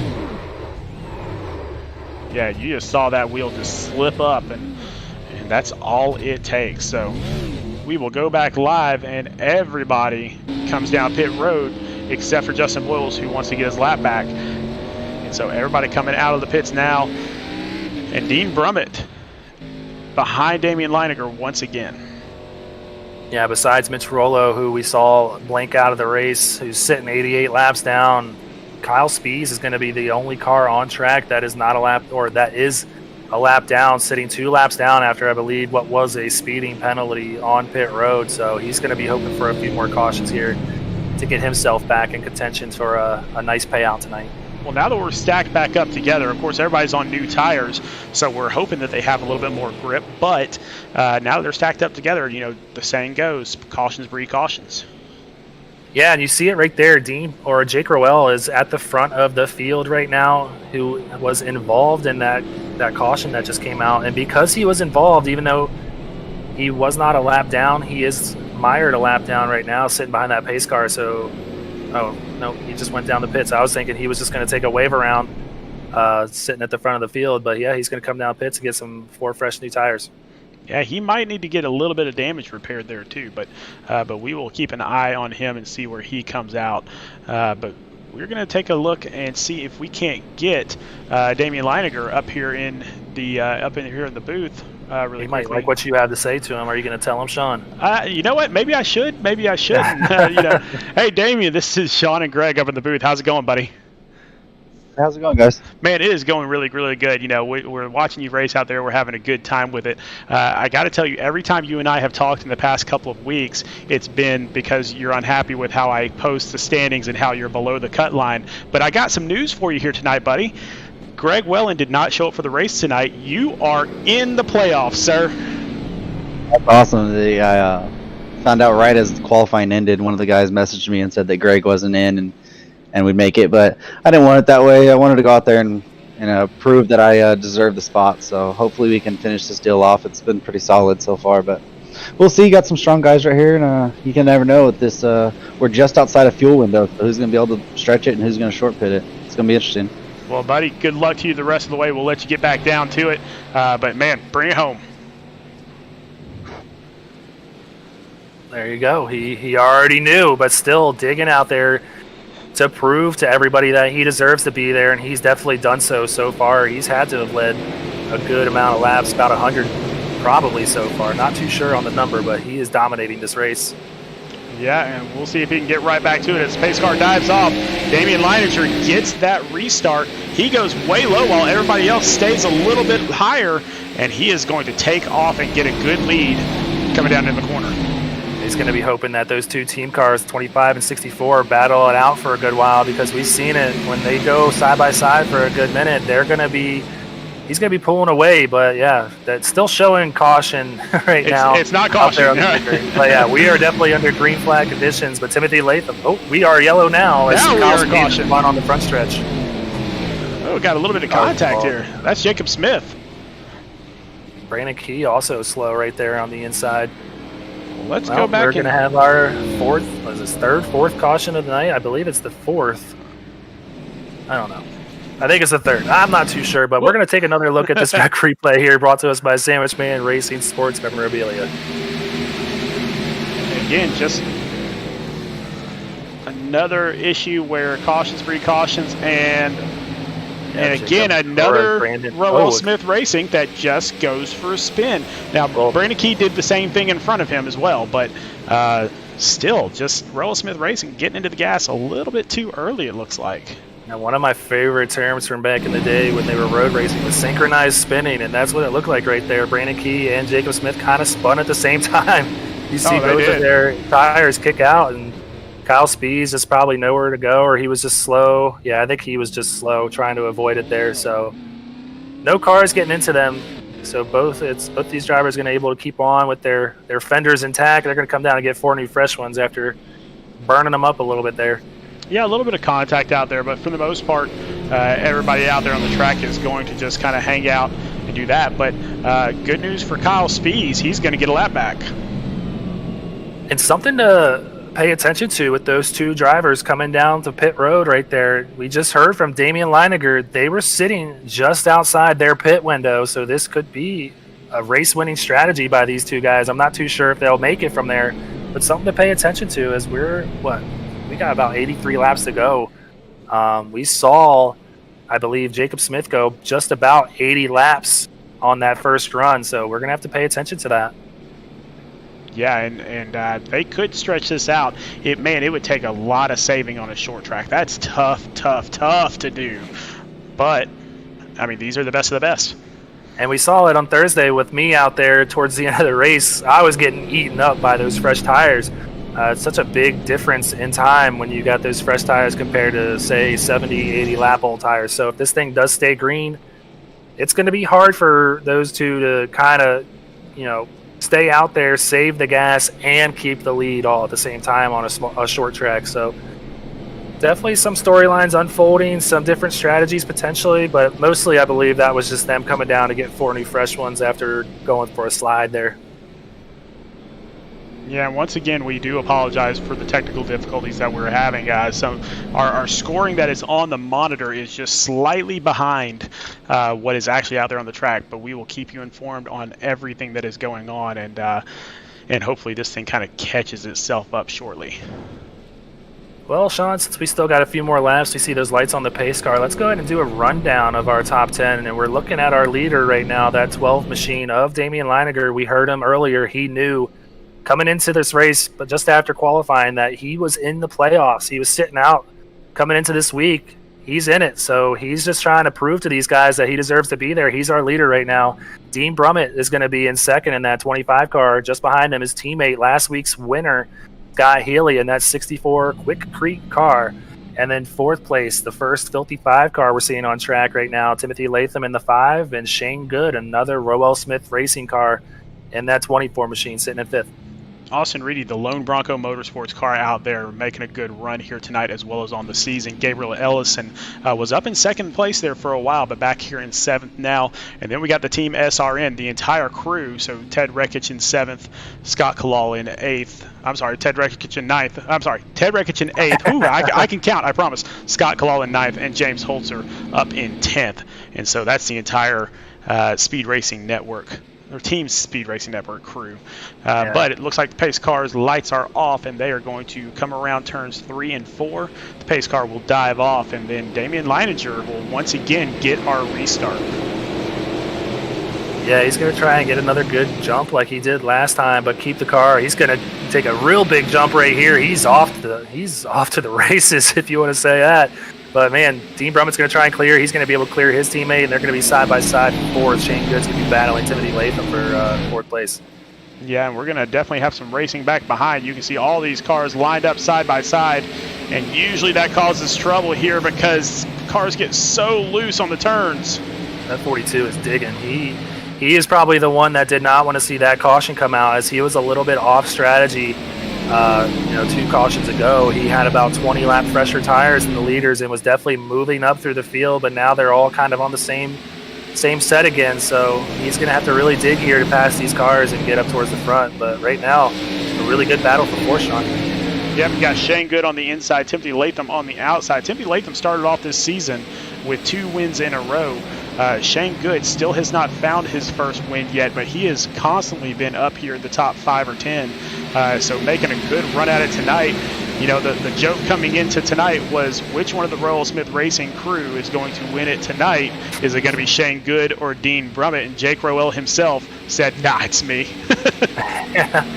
Well, I mean, there's a reason they're first in the team standings, and they can kind of brag about that kind of stuff because they put it out there in the results. So, you know, I know that 25 and the 24 both want to get that sticker next to their name on your fancy little slide, Sean, and they're going to be really digging here. Dean Brummett's still very much in contention to win this race, even though Damian's kind of dominated and got a half-second lead. Dean's not letting him get away too far. No, really, it's taken Damian a few laps to kind of pull away, which is pretty common for him, actually, but it didn't seem like he was losing any speed in that first long run either. So maybe this is just strategy on Damian Leininger's part, where don't pull away too quickly, just go inch by inch. Yeah, and he's doing a great job of it. He's kind of minding that gap and not letting Dean catch up a little or too much, and probably not burning his stuff up either at the same time, like we see some drivers do when they're out in the lead and kind of get a big jump and a big gap, and slowly through the course of a green flag run, which these drivers have that feeling of this race, it's kind of turned into a green flag run type of race. They know they got to save their stuff, and Damian said it, you know, they don't think that they're inside their fuel window, so there is a potential another caution coming up, and there's going to be some splash and goes. There's going to be probably some 2-tire stops. I doubt there will be any 4-tire stops, but maybe so. So, you know, there's a lot of things that he's got to pay attention to. You know, he might have a crew chief on board, but one of the hardest things to do is crew chiefing while you're racing. So he's hoping to kind of keep that position on the track and keep Dean Brummett where he's at. You know, just thinking about the last couple of seasons that I've broadcast these races, and one thing that I've always loved about all the Rev Racing drivers is they practice on how not to burn up the tires. They practice on these long runs, and the issue this season has been there haven't been that many long runs, and now that there's a long run, you can see that it's paying off for Damian Leininger. Yeah, and you know, this is just one of those things where finally he's going to pay off into his benefit. Like you said, we've had a kind of a caution-riddled season from time to time. We haven't had too many green flag runs, and a lot of those cautions have involved Damian in that 12 car, unfortunately, which have put him in that position coming into this week of sitting just outside the cut. But right now, all that trial and error through the season is going to pay off. If he can just hold on for just about 70 more laps, he's going to come away with a win. He's doing a great job of saving what he's got and keeping those two cars of that 64 and 25, who seem to be his main competition tonight, just behind him. Oh, we got a yellow out. We got a yellow. It's Gabriel Ellison. Wow, that was another one of those fast cars on the night. That's not what he's going to want. I know another driver coming in from Filthy 5 who wants to get his first win of the season, who's had a fantastic season so far, but he's got some damage on that nose. I have to imagine he probably got a little bit of help from where his positioning was on the track, and he went to that inside wall probably. We're going to find out, though, with another Sandwich Man Racing Sports Memorabilia Red Replay, our fourth caution on the night. He's got Ted wreckage on his inside, and yeah, that just looks like netcode. I bet you that was another netcode bug. Little too close on the track, and so let's go back and look at that one more time here. There we can see it a little bit better. Ooh, yeah, this is gonna. I think they were probably gonna either way, but yeah. They were probably gonna touch, but yeah, that luckily he didn't get that angled part of the wall. That probably would have blown his engine up, but able to bounce off. But still, that's going to be a lot of damage to fix for that 27 car. And here we go. Everybody coming into the pits. Now everybody can make it on fuel, with the exception of Kyle Spees, who's getting another lap back. And so Damian Leininger wins the race off of pit road once again, and so he will restart our race as the leader. But now we got Kyle Spees, who should be getting his lap back, so potentially that puts him back on the lead lap. So everybody will be back on the lead lap of the 16 cars, I do believe. Yeah, that second stall is such a huge stall to have when exiting pit road. He could just gas that car and get to that line where they determine who gets what position. Jake Rowell back there in 12th, not really a factor to come out in first place. So Damian's got the sure shot of maintaining his position. Dean Brummett really going to need a good pit stop to get ahead of him. So great job for the number 12 pit crew there. He's going to be able to hold on to that first place spot. Well, I'll tell you, Jake Rowell and Brandon Key were back there, I believe, in 13th and 14th before that caution happened. And so Brandon Key back in 13th now, but Jake Rowell moved all the way back up to 11th. And so not a bad pit stop for Rowell overall, to be completely honest. Yeah, and that's just one of the spots in iRacing that you can really work on your craft is pit entry into your pit stall, and just getting off of the pits as well. That can make up so much time. We see it in real life. We saw Denny do it quite a bit today for that 11 crew. They make up so much time for him, and that pays huge dividends on the track. Like, we're talking about a second. That's huge. So definitely a good pit stop by the 11 to be able to get him up to the 11th spot. Or the 9th to get him up to the 11th spot, excuse me. All right, for those of you that are just joining us, because we've had a few jump in after we've already started broadcasting here. So here's the situation. Greg Welland did not make the race tonight, and so he is actually out of the playoff hunt. And so that allowed Damian Leininger to jump into the playoff race, into the playoff 15. And Damian Leininger said, that's not good enough for me. I'd rather win the race.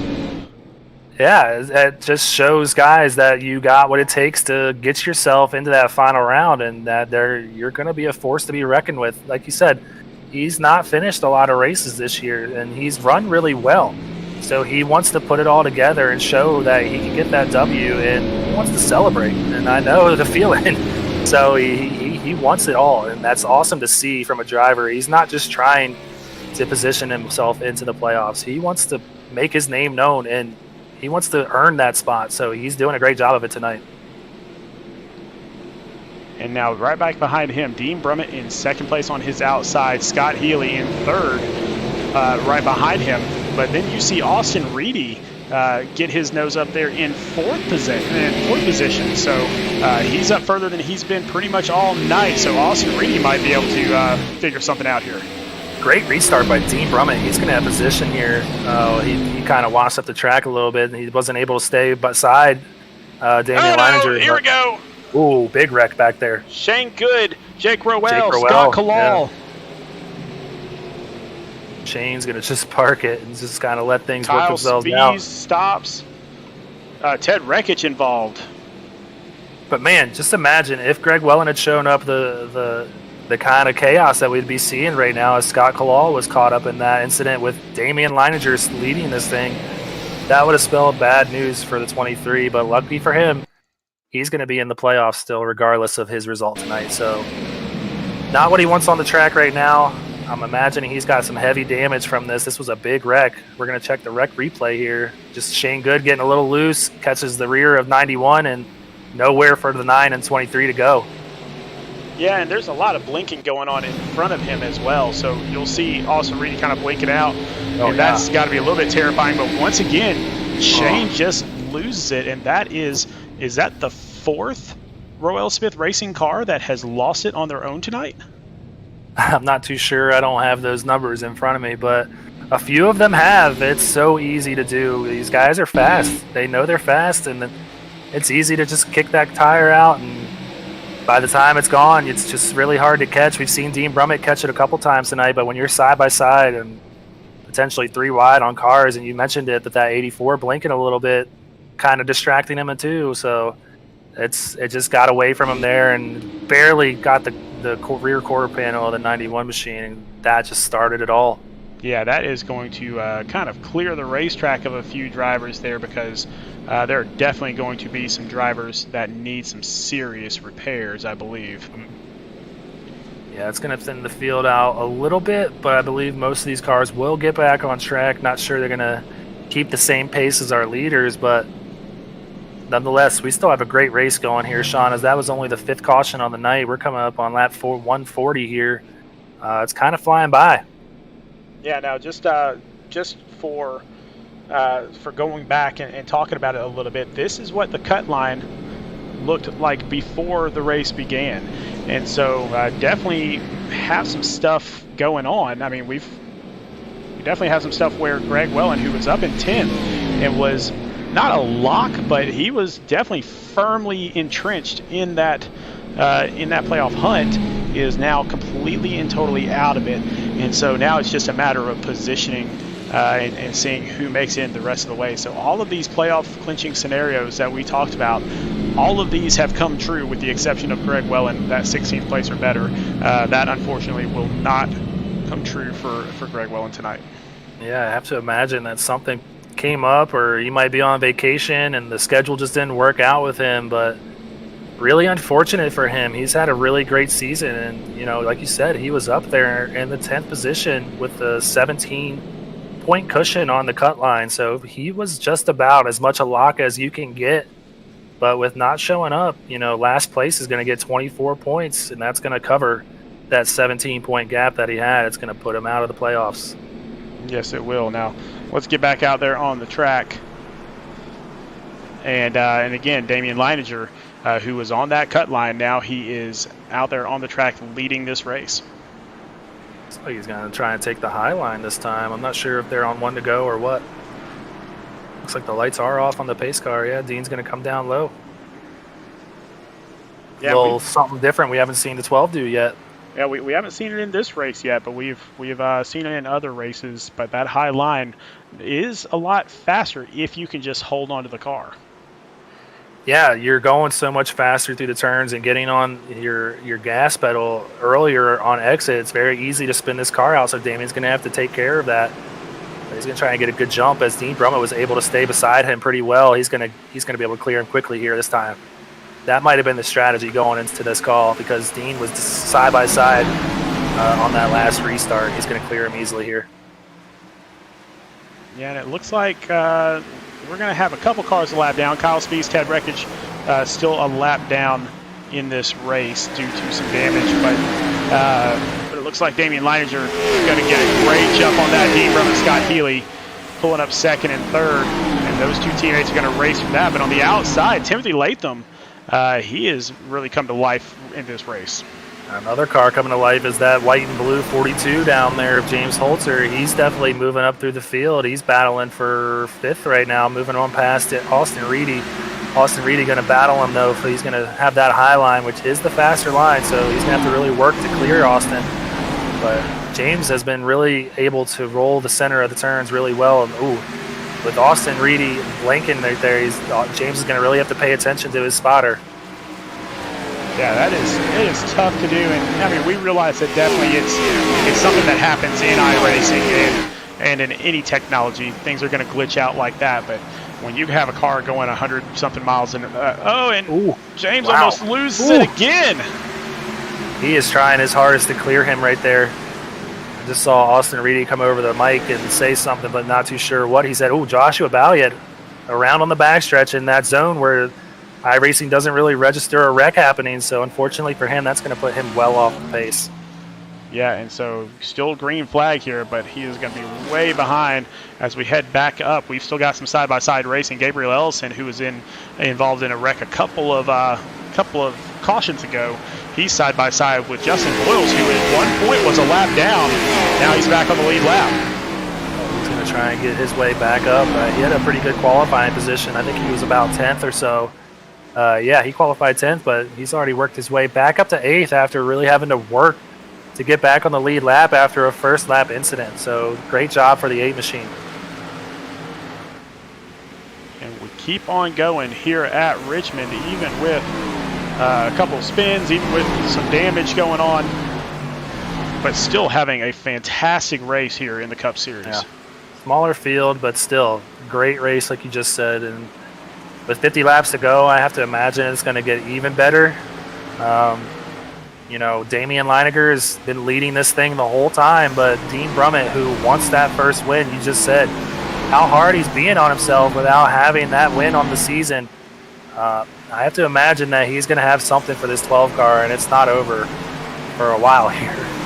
Oh no, all these cars starting to stack up a little bit, and that's what caused a couple of the cautions that we've had so far. Is just a lot of cars stacked up, and then one of them gunning it a little bit too much, and so we'll see if they can keep it clean. Brandon Key, who I got to tell you is the best driver that has had the worst luck in this entire series. Just a great driver, but man, he has been caught up in some incidents that he has not caused. Just wrong place, wrong time. Yeah, and it really just takes it out of you as a driver. You know your skill and you know how good you are, but when you just have the bad results after bad results, it just really kills your confidence. And you know, I'm in the same team as Brandon Key. I'm in the same chats as Brandon Key, and I've seen, you know, how hard he's been on himself, and it's really great to see, even though he's had around. Oh, wow. Oh, he's going to be able to keep the off the wall, luckily. Whew. Man, he fought so hard to get back up to where he was just to lose it all again, so he's got to get going here as there's no caution. Yeah, again, still green flag. Leader's coming off of turn 4 right now. Oh, this is going to get bad. Oh. Yeah. That's going to bring out the that caution. will likely bring it out. Actually, yep, there it is. Yep, it's out. Okay. Whew. Wow. Yeah, that did not work out the way that Justin Boyles had it. Oh, I'm sorry, that's the wrong screen. I apologize. That's the wrong screen. I went the wrong direction there. So let's go back and check out what happened with Justin there, because I'm not sure that's what he wanted to do.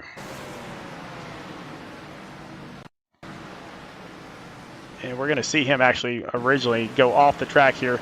And again, just kind of a self-imposed deal where he just kind of gets into it.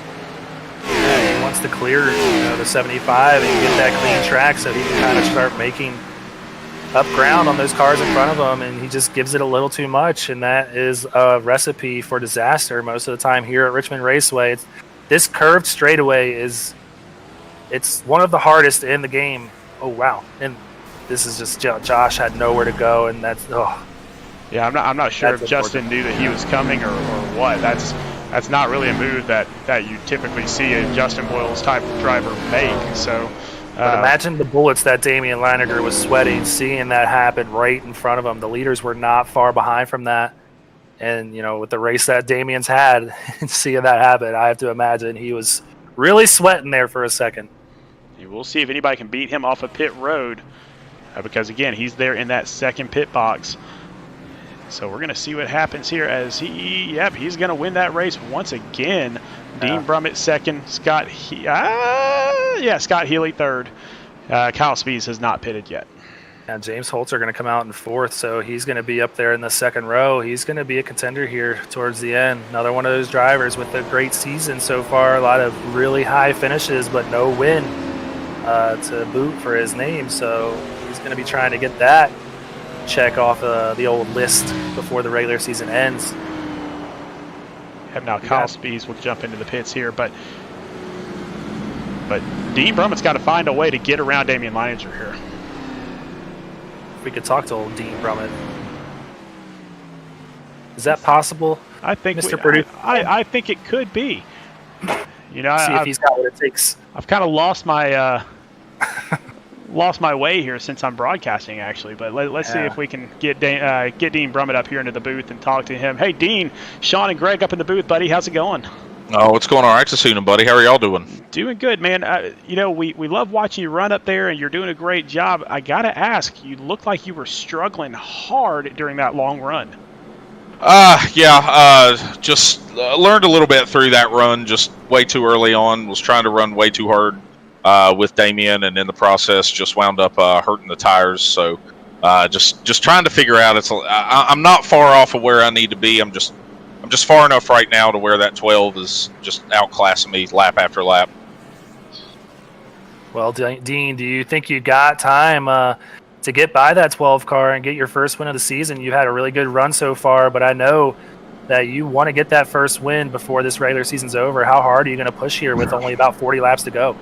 Yeah, buddy. I mean, I can't bring the tires back with me when I'm done with them, so may as well go out here and give it everything I have. I think it might be one of those nights where a little bit of strategy might have to come into play, but we'll see what this last 40 is going to have in stow for us.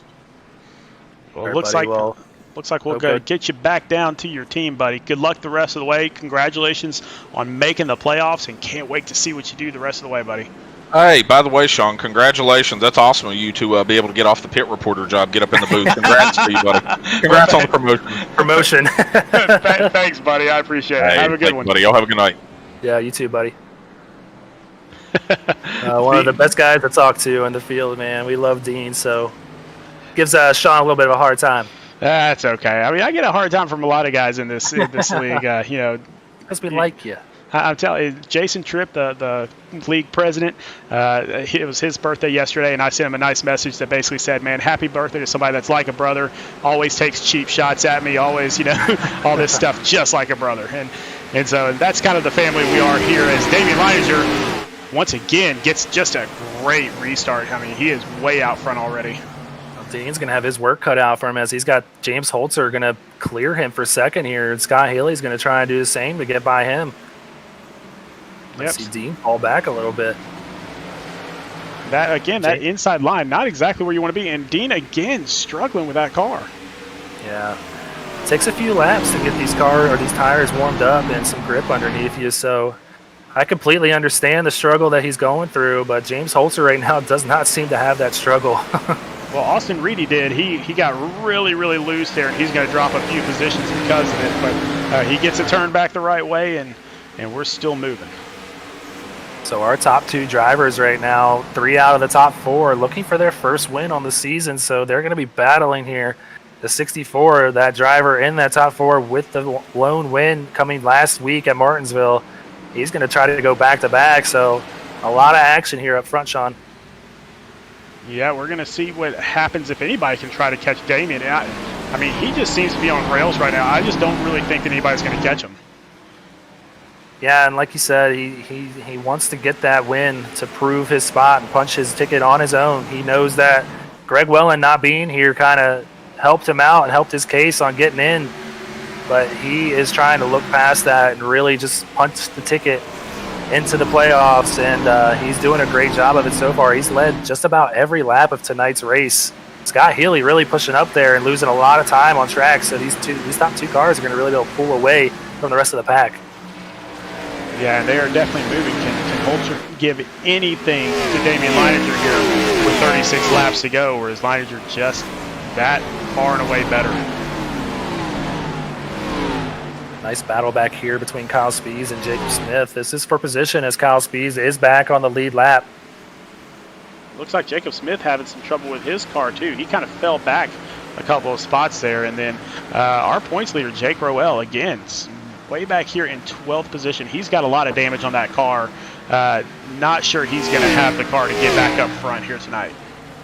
Saw him involved in that incident involving Shane Good and Ted Wreckage. Just had nowhere to go, and big heavy damage on that car. Probably maybe impacting his engine as well. Might not be running full RPMs. He's well off the pace, sitting about 8 seconds, 9 seconds back, and this is only about 10 laps into this green flag run, so he is falling back quickly. Now back up front, Damian Leininger with a half-second lead now over James Holzer. And so Holzer seems to kind of be cutting into it coming off of turns 3 and 4, but then Leininger just gets a good line on 1 and 2 and kind of extends it right back out. That car just looks like it's rolling really well through the center, and Damian probably practiced a ton this week, knowing what was on the line. He didn't know 17 cars were going to show up tonight. One of them, one of the cars not being here, Greg Wellen. So he probably put in a lot of time, and that line that he is running is a really good line. He's not pushing the tires too hard, as you see like a lot of these guys do, where they take that high line, which is the faster line, but ultimately in a long green flag run scenario, that's not going to benefit you. As we see Scott Healy now, he's going after James Holzer here. James Holzer might have used his stuff up a little bit too quickly. Yeah, and Holzer, just the way he drives overall, he kind of dives it down deep into that corner, and when you do that, you do burn up the tires a little bit more. Now, granted, you'll get a lot of positions that way where you dive in deep and the other guy has to back out, and you get a good run on him. So it's not a bad move to do, but when you have a long green flag stint like this, when you burn up your tires like that, it just really hurts you on the long run. Yeah, I mean, these top two cars are running right on top of each other. Damian ran a 13, and James Holzer just ran a 12 that last lap, so they're running pretty much identical lap times. No separation really happening, and I really imagine that Damian is doing a great job of minding that gap. He's not really letting James Holzer catch up to him, and like we said, he's not really overdriving the car too, where sometimes we see these guys get out to a big lead, but whoa, that's really going to pinch Scott Healy there on exit, and he's going to have to really work to keep that car going straight. He's going to have a look at him on the inside here. Yeah, Scott Healy diving it down in there, see if he can get that inside line to work, but I just don't think that the tires are good enough here to do that.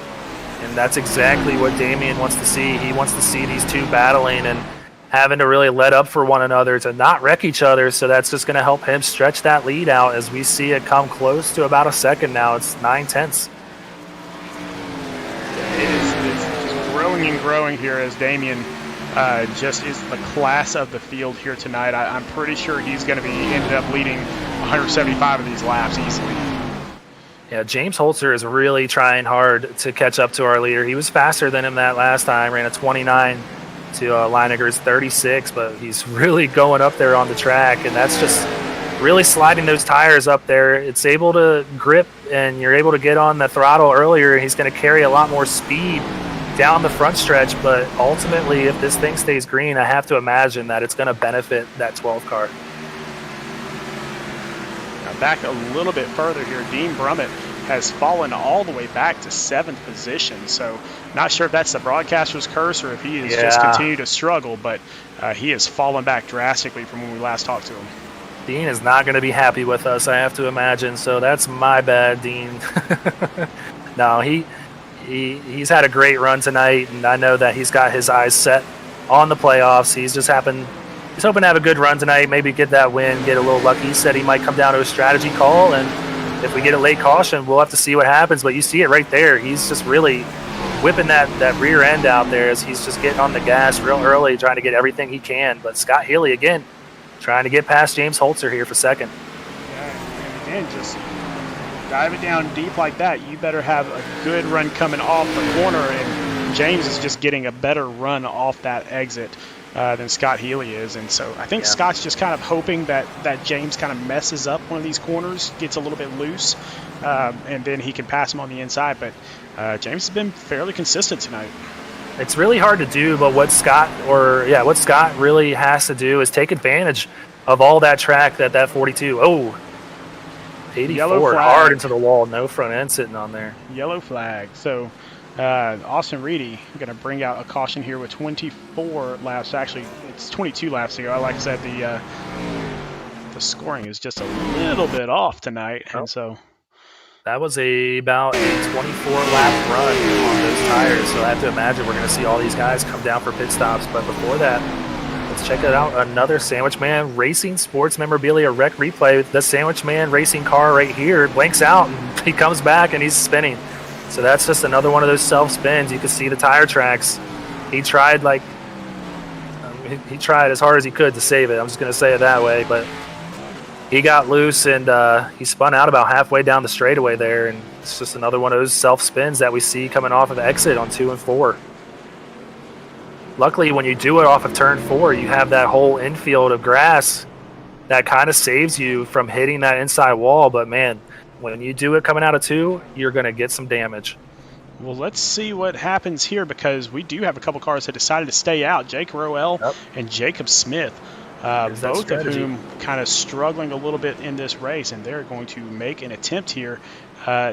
Looks like Ted Rekich is going to stay out also, but I think he's staying out. Dean Brummett gets out ahead of Damian Leininger. Ooh, Dean Brummett took 2 tires on that stop. He sure did. That pit stop was 9 seconds, so lots of strategy. From my experience on Thursday, those lefts aren't wearing too fast, and that was only about maybe 1/3 of a run that we saw pretty much earlier when they ran a whole green flag cycle on the tires, sitting at 25 laps on that run.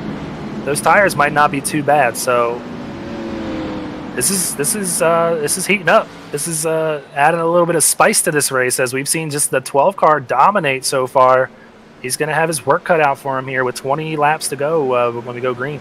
Well, let's see if we can get Jake Rowell up here, because like we said before, he is the captain and the leader of Rowell Smith Racing. And Jake, Sean and Greg up here in the booth, buddy. How's it going? Doing well. How's it going, boys? Man, doing all right. I know you're struggling a little bit out there. Your car looks a little bit beat up, to be completely honest with you, but I got to congratulate you. This is the first time that I think we've had all 5 drivers from a team get into the playoffs. Yeah, it's pretty exciting. We just put so much time into it, week in and week out, and that's why the results just show it. And to be able to come in here and get Shane Good into the playoffs, it's just a great feeling for us up in the Cup team. Yeah, Jake, you guys have all run great tonight. You guys stayed out, though. You and your teammate Jacob Smith stayed out this pit cycle. What's your strategy here? Oh, it's just to come home with a better point say than what we were running back in the pack. So, there's only going to be 18 or 17 to go. It is what it is at this point. All right, buddy. Well, we're going to let you get right back to it, but congratulations on getting all of your cars into the playoffs, and I can't wait to see what happens the rest of this race, but also the rest of the season, man. Congrats and good luck. Appreciate it, guys. Thanks again. All right, so again, just really, really cool to see a team get all 5 of their drivers in there. And so when you have 1/3 of the playoff field, you got to feel good about your chances of bringing home the title. Imagine if they get all 5 into the final round of the playoffs. They'll really like that. So, but hey, you got to be in it to win it, and they're all going to be in it. And they've all had a great race so far. We've seen Shane Good in that 24 right now. He's sitting back there in 9th. But he's been running up towards the front tonight, so all these guys have had a little bit of a sniff of the lead, as we see Jacob Smith going to lead them to the line here as the pace car pulls off. Like Jake said, we're going to have 17 to go when they come to the stripe. Have to be really careful with these older tires. Dean's going to really get a good start on the inside, and he's going to pass them at 42. I got to say, I kind of love this strategy, because you've got 2 cars out there that stayed out on old tires. You have Dean Brummett, who got right size, and you've got Scott Healy, who has all 4 tires. So no matter which strategy works, they've got somebody from Rowell Smith Racing on that strategy.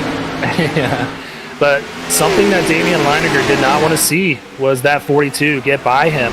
And with those cars on the older tires, 42 of James Holter was able to squeeze by, and now he's going to be battling Dean Brummett for the lead. And we got a spinner back there, Kyle Spees and Brandon Key. And again, Brandon Key, just some of the worst luck. And man, I know he's going to hate me just saying that over and over again, but it is just rough. Move on and just reset, man. He's in the playoffs. That's all that matters. You run all 13 weeks to get to this point. You can just easily wipe it all away with a good playoff. So not a race that he wanted to have, as we're going to check out what happened exactly on the Sandwich Man Racing Sports Memorabilia Rec replay. But he's definitely got the talent to pull out a championship, being in the playoffs. Like I said, you got to be in it to win it. Man, and Kyle Spies, again, another self-spin, and right there in front of Jake Rowell as well. So Brandon Key into the inside wall. Jake Rowell, I think, may have gotten a little bit of damage from that. We'll check and see if that is the case. So Jake Rowell there on the outside. Scoring still a little bit behind, as it shows Jake in the lead, or Jacob Smith still in the lead. But, yeah, Jake definitely fell back very quickly there. Those old tires were not beneficial to him. Yeah, him and his teammate both had a little bit of a slower restart, and Dean Brummett was able to get by both of them. But, man, this is kind of flipped over the field as we have Dean Brummett in the lead now with James Holzer in second and Damian in third. Yeah, and we've got these guys that are kind of injured there in the pits. But Dean Brummett with a great call to go with 2 tires on that last pit stop to get that position.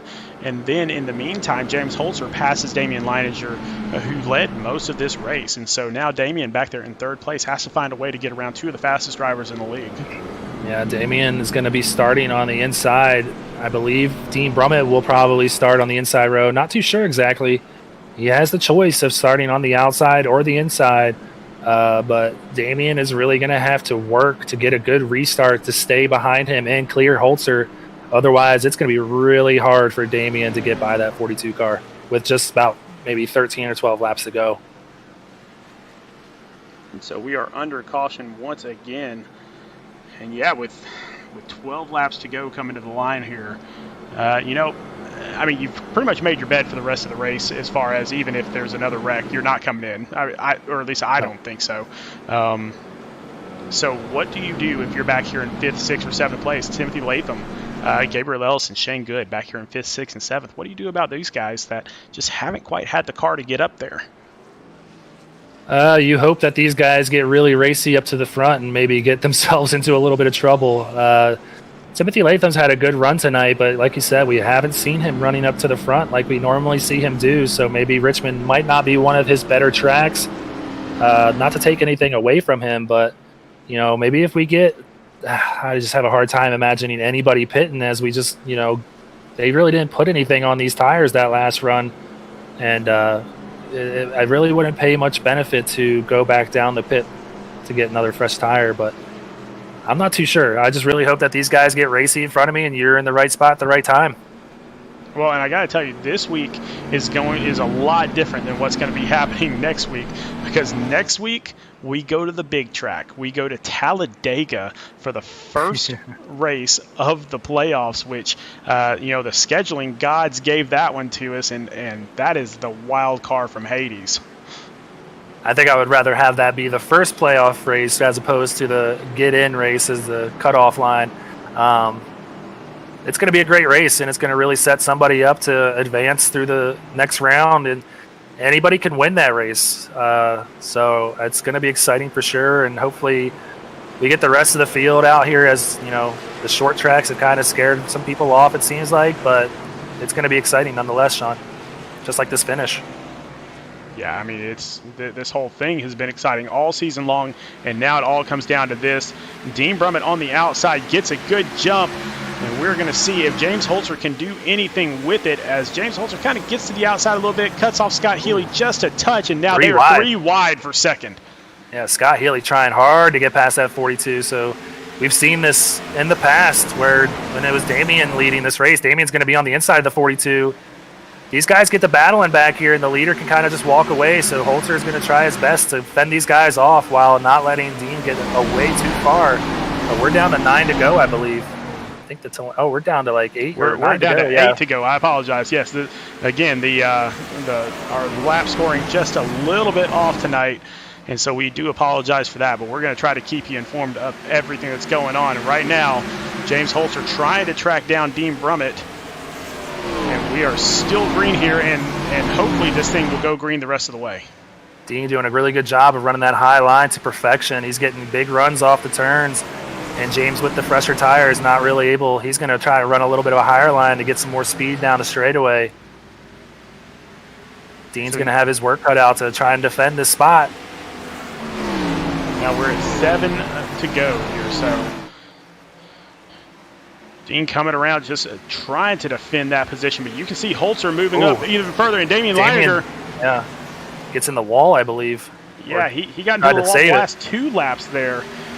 And so he is definitely. We do have yellow. We got Ted Rekich back here in the back. This is exactly what Dean Brummett wants to see. It's going to come down to a green-white checker, I believe, here, as we are down to 6 to go when they cross the line right there. We're going to get a little bit of payback there. Extracurriculars between Ted Rekich and Austin Reedy there. So I think we know what happened from just that shot. Pretty sure we can figure this one out, but let's go back and get another rec replay by Sandwich Man Racing and Sports Memorabilia. And these 2 cars both already damaged before this wreck even occurred. So really not hurting the cars any worse than what they really already were. Oh, and Ted Rekich actually gets really loose in front of him. Austin Reedy goes down to the inside, and then Austin Reedy kind of washes up into him.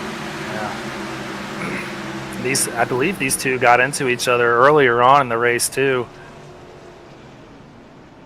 We're going to take another look here. And, yeah, Austin Reedy just kind of washes up into him.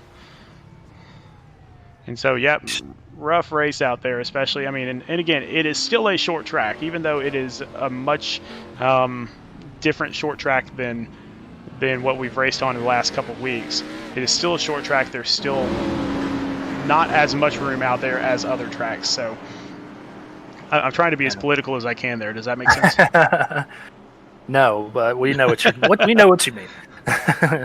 But yeah, it just shows, Ted Rekich, he wasn't a big fan of that move, but it's very easy to do here. Just trying to get everything you can, and it's so easy for these cars to slide up in the turns. And to be able to pass on the inside, you really need to use all the track that high line car is giving you, and you kind of got to arc it up. We see everybody kind of fake each other out on the pit lane there. I'm surprised no takers. I probably would have, at least if I was from 6th on back, would have considered it, since they're not in the pay window right now, but everybody stays out. Oh, exactly. And that's one of those swing for the fence moves, hoping that you go a couple green-white checkers so that you can get a couple of really good restarts. But man, we just got to kind of run with what we got here. And so Dean Brummett, again, out front, took a 2-tire stop back on lap 179, and that has been the difference. James Holzer on 4 freshies, as well as Damian Leininger, who led the bulk of this race. And so we are going to find out what all of that means. As coming to the stripe, this is going to be 2 to go here. Yeah, we're going to have a green-white checker, number 1 here. So Dean's going to really need to get a good restart here. He's got those older tires on the right side, or on the left side, so he's going to have to really plan it out in his head, as we got about 2 more laps under caution, and not to kind of bring up old wounds or anything, but Scott Healy from RSR did move James Holzer out of the way for the win last week at Martinsville, so we got an RSR car in front of James Holzer this weekend for that win. Could we see the same thing? On a short track, I have to say, yeah, we could. And I'm not going to sit here and say that it's wrong for him to do. If he can move somebody and do it cleanly enough where it doesn't wreck them, but just kind of nudges them to the outside so that he can get the pass up underneath, I'm perfectly okay with that move. When you do spin another car and in their race because of your move, that's a little bit different. I agree. That car that did move him out of the way, that 64 machine, is going to really have to keep up with 25 of Dean Brummett to stay on the outside of James Holzer. I believe that Dean Brummett has the car to get this done in 2 laps if he stays on that high line and really just focuses on his line and doesn't really pay attention to that 42. It's going to be really hard for James Holzer to pass him on the inside. Really quick out there in the chat, 19 Fire Medic is asking, when does the season start? Does it follow the entire NASCAR season? We started this 13 weeks ago. It does follow the NASCAR season up to week 20, basically. And so a couple little nuances there. But Dean Brummett gets it going. Yeah, he gets a good restart. But James Holzer was able to clear that 64, and he's going to have Damian Leininger on his outside, though.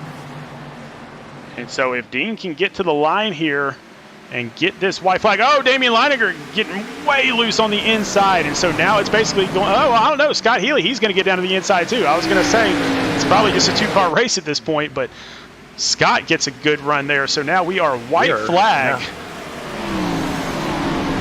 Brummett's going to have this race. If he can get through 2 more turns, he's going to get through two cleanly.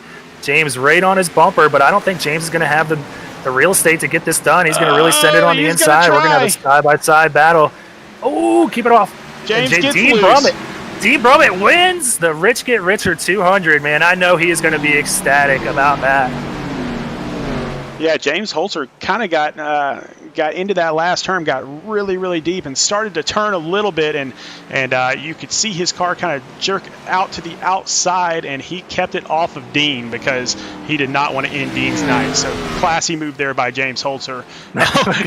Jake Rowell, one of Dean Brummett's teammates. Wow, they are having a great time. So this is a Rowell Smith Racing Classic where they get all of their drivers out there spinning out to finish a race that they've won. So huge race for Rowell Smith Racing. You can see them all burning it down and having a great time. They won more than half of the regular season races, 7 of the 13. And I know that Dean Brummett is loving this out there. What a week for him, man. You know, we sent him off out the booth on Thursday, his last broadcast with SRN, as he got a new job, which is awesome news for him. And now to come away with the first win on the season, this is going to be a heck of a celebration. Man, what a phenomenal race, and what a great pit strategy by Dean Brummett to take those 2 tires on that last stop and just hold off everyone else until the win. So really incredible move by him. And if you don't think that racing is strategic, you are sadly mistaken. Yeah, and also if you think this is just a game, just wait till you hear Dean Brummett in the booth, because I know this means so much to him. Like you said, he was getting a little bit down on himself about not getting that first win through the 12 weeks so far in the season, and to pull it off in the fashion that he just did was pretty awesome to see. Well, let's take a look at our results here. So Dean Brummett from Rowell Smith Racing in first. James Holzer from Team SRN in second. Scott Healy, last week's winner, up in third for Rowell Smith Racing. Damian Leininger pulled off a great race, and he would have made it in based off that race anyway, but he decided to do it whether he needed it or not. So from Rev Racing up there in fourth. Timothy Latham for Filthy 5 Motorsports in fifth. Yeah, and coming in sixth, Kyle Spees, who had to work back from a 2-lap down penalty for speeding in the pits, we believe, coming home in sixth in that 36 machine. Shane Good, another Rowell Smith Racing car, who needed a good race today, not knowing what the field was going to look like, coming home in seventh. Gabriel Ellison coming home in eighth for their Filthy 5 Motorsports. Jacob Smith in ninth, and Jake Rowell, our season standings leader, is in 10th place. Scott Kalal from Team SRN in 11th, making it into the playoffs there. Brandon Key from Rev Racing, he was worried about making the playoffs. He is in 12th. Austin Reedy in the playoffs as well from Bronco Motorsports in 13th. Joshua Balviette didn't race with us long enough to make the playoffs, but still 14th place there. Ted Rekich, man, had some bad luck there, especially at the end, but he is in the playoffs as well. Team SRN for him. Justin Boyles in 16th for R&D Motorsports. And Mitch Rollo, even though he comes in last place in this race, is in the playoffs, even with his internet issues that he had that took him out of the race early. So that rounds out our entire top 17 there. And so now it is time to start talking to some of these guys, and I gotta tell you, we have been talking a lot to Rowell Smith Racing in the past few weeks, and here we go again. So Scott Healy, third place finish tonight. This is Sean and Greg up in the booth. Buddy, how's it feeling? Feeling pretty good right now. Top 5 drivers got into the top 10. You know what I mean? So it's feeling pretty good right now. Yeah, Scott, you've had a really strong ending to the regular season. How are you feeling heading into the playoffs? As we've been talking to you a lot lately, finishing in the top 3, and you got that win last week in Martinsville. We got Talladega next week. How you feeling, bud? Talladega is one of those tracks where it's like a hit or miss. So, I'll see how I do at that track. Plate racing tracks are usually my things. So I'm probably gonna lay back for half the race and then see how it goes from there, and hopefully I can pull a W at that track. Well, man, we talked to Jake Rowell a little bit earlier, and talking about how amazing it is to have all 5 of your team members in the playoffs going forward. So, what does that do for your mental race? Where, I mean, you've got all your teammates all trying to do the same things with you. Uh, More relaxed. I mean, we were a little tense in the beginning. So definitely having 5 drivers in the playoffs is definitely a win for us. Hopefully we can clinch 1 through 5 in the playoffs, and hopefully we can win. Well, buddy, congratulations on a great race tonight. You had the win last week, third place this week. Let's see if you can keep it going at Talladega next week. Thank you, guys. All right, and so let's move on to Mr. James Holzer himself here and pull him up into the booth. James Holzer, Sean, and Greg up in the booth, man. Congrats. It's another second place finish here, and you're just getting stronger every week, it feels like. Yeah, second's starting to actually hurt, but yeah, after the last couple weeks we've had on the short tracks, it's definitely good to get back up here and get a podium spot. Well, you said second hurts, so I imagine you feel like you had a car to win it. Were you regretting seeing that green white checker come out? Did you need a little bit of a longer green flag run to get by Dean? Needed like one more lap a few times. He took 2 tires there to get the track position, which I contemplated, but with the way the race went, I mean, we had a lot of green. That was probably the most green flag racing we've had in, I bet you, 5 or 6 weeks. So my strategy was definitely 4 tires with the left side wear, and you're sliding them around because you're driving hard at the end. I didn't think that 2 would work, but I just couldn't make anything happen. And then Scott got to our inside and was up a little bit higher than we expected because he really got in there deep, and I really couldn't arc the corner like I wanted to get a little bit closer. But I wasn't gonna bump him or anything. He left the bottom open, so I took the bottom, and like I said, just happy with P2 with the way the last couple of weeks have gone. And, build some forward momentum going to the playoffs. First round's a wild card. If I make it through the first round, it's the hardest round, I think, in my opinion, just because of Talladega. But because anything can happen at Talladega. But overall, it was a good race. We went green. I stayed out too long on that first green flag run. I really thought I could make the Delta back up, but unfortunately, we got that caution. I couldn't. I don't know how that would have played out, but probably not P2. So kind of glad the race went the way it did. Well, man, we are on our way to Talladega next, and we'll see you there. But is there anybody that you'd like to thank? You're an old veteran of this now. I mean, you've been thanking all of your sponsors for the last few weeks easily. Who you got to thank this week? Yeah, as always, Sean, thank you. Even though Tripp wasn't here tonight, thanks to Tripp. Thank you as well, Greg. Always a fantastic professional job. Also want to thank everyone on Team SRN for giving me a chance this year and allow me to join their team, and it's been fantastic work with us. I know it's not the year that we've necessarily envisioned as a team, as we've lost people, really haven't been able to regain the people, and when we pick people up, haven't stayed or raced, and the team points kind of went out the wazoo. But all 3 of us, by virtue of tonight, are going to make the playoffs. So super excited about that, and hopefully at least one of us can have a shot there in the final. But also want to thank Dirty Racing Podcast, Extreme Sim Racing, and thank you guys. All right, buddy. Well, have a great night. Congratulations on just continuing what you're doing here, and we'll see you next week at Talladega. Sounds good, Sean. Looking forward to these playoffs. All right. Oh boy. And let's, do we need to take a deep breath before we get into this one? Because I have a feeling you're about to get a quote. People out there that are watching, go ahead and get your recorders ready. Click that button on your computer or whatever you need to do in order to record what's about to happen here, because here we go. Dean Brummett from Rowell Smith Racing up here in the booth with us. And Dean, you had your last broadcast with Speed Racing Network because of a new job this past week, and man, I got to tell you, I was one of those guys that thought I'd never see you up here in the booth again.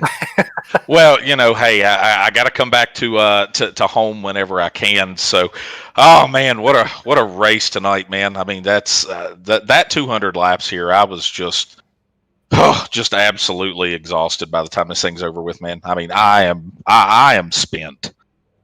Well, you said it, 200 laps. It came down to the last 2 laps. You started on the outside, but you had a hungry James Holter behind you. How hard were you gripping that wheel, Dean?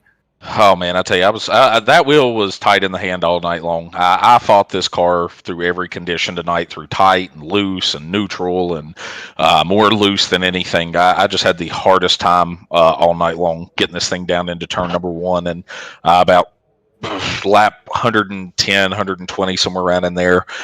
Just kind of got the call from the spotter, hey, just back up turn 1 a little bit, and it really started to roll better for me. So, did that, tried doing what we could in turns 3 and 4. And I mean, when you guys pulled me up into the booth earlier, I told you this thing's going to come down to some type of pit strategy, I believe. And I'll be darned if I wasn't right to some degree.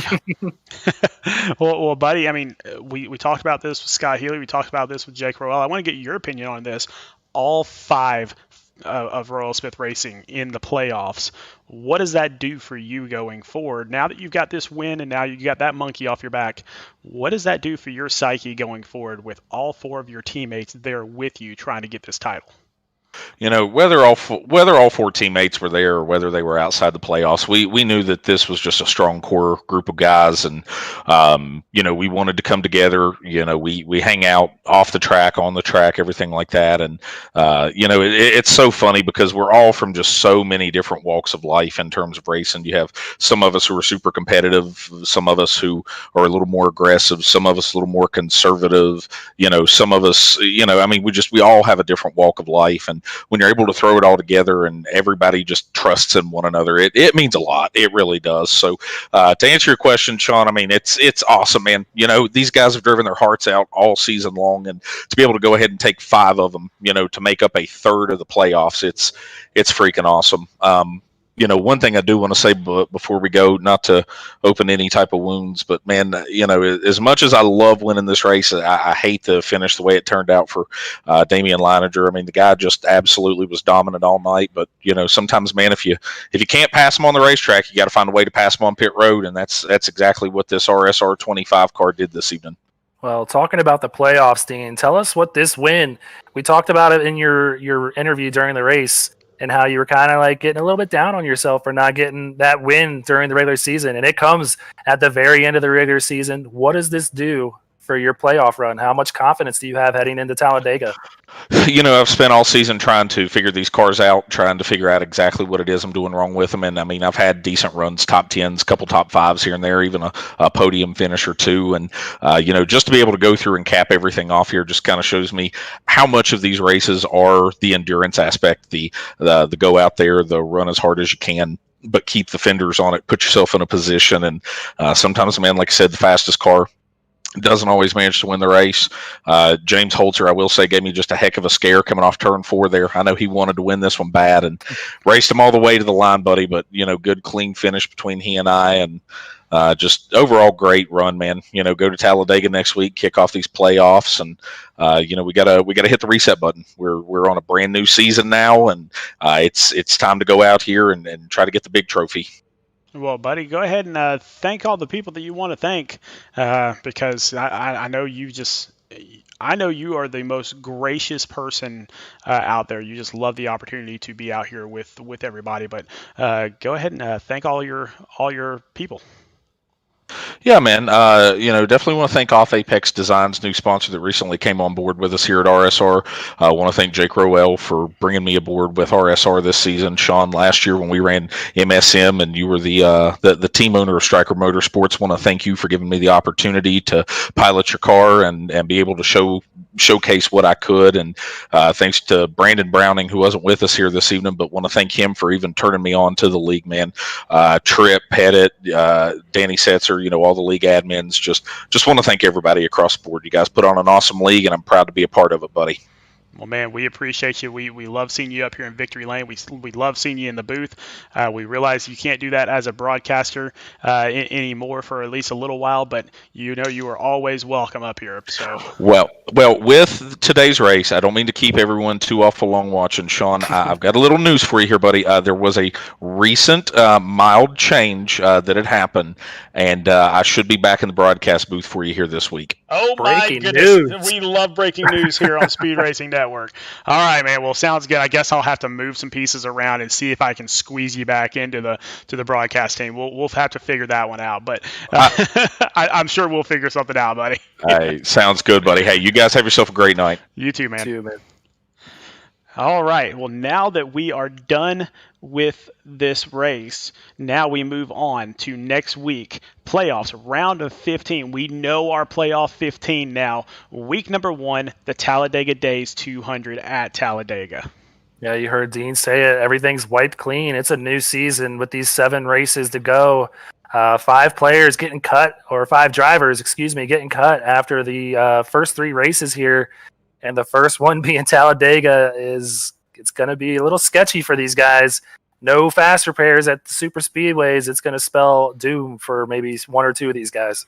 Well, and everybody keep an eye out on Facebook also, because myself and Jason Tripp have gotten together and we are going to do kind of a fantasy racing deal of sorts, where you pick 9 drivers and we'll give you the list of those drivers that you can choose from in each round. But you pick 9 drivers, and if you pick the right 9 drivers, basically you'll win $50. And so just kind of keep an eye on that. We're going to have some fun there. Also, just a reminder, the All-Star race coming up. We're still discussing all the exact details on that, but I do have it on good authority that we're also going to have kind of a fantasy deal on that, where you get to pick who you think will finish the All-Star race 1, 2, 3, 4, and if you get that correct, then you'll win $1,000. And so, man, just a lot of fun stuff going on. We cannot wait to do all that stuff. But our very next broadcast, Greg, is right back at Talladega for playoffs round of 15, week 1 in the Truck Series.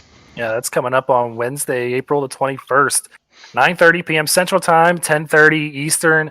And the truck field's been set since Wednesday, so these guys have been preparing for Talladega. Not much prep that you can do besides just determining your strategy. You've heard it from a couple people saying they're probably going to run in the back for a little bit. Scott Healy mentioned it.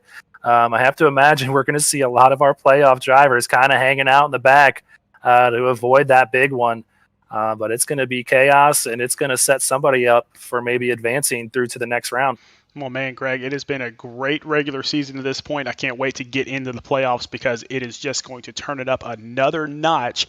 So everybody out there, definitely come back, view that race with us, have some more fun with us, because we are definitely not finished this season, but we are finished for tonight. So we're going to let everybody go, but just reminding everyone from here at Speed Racing Network to go faster.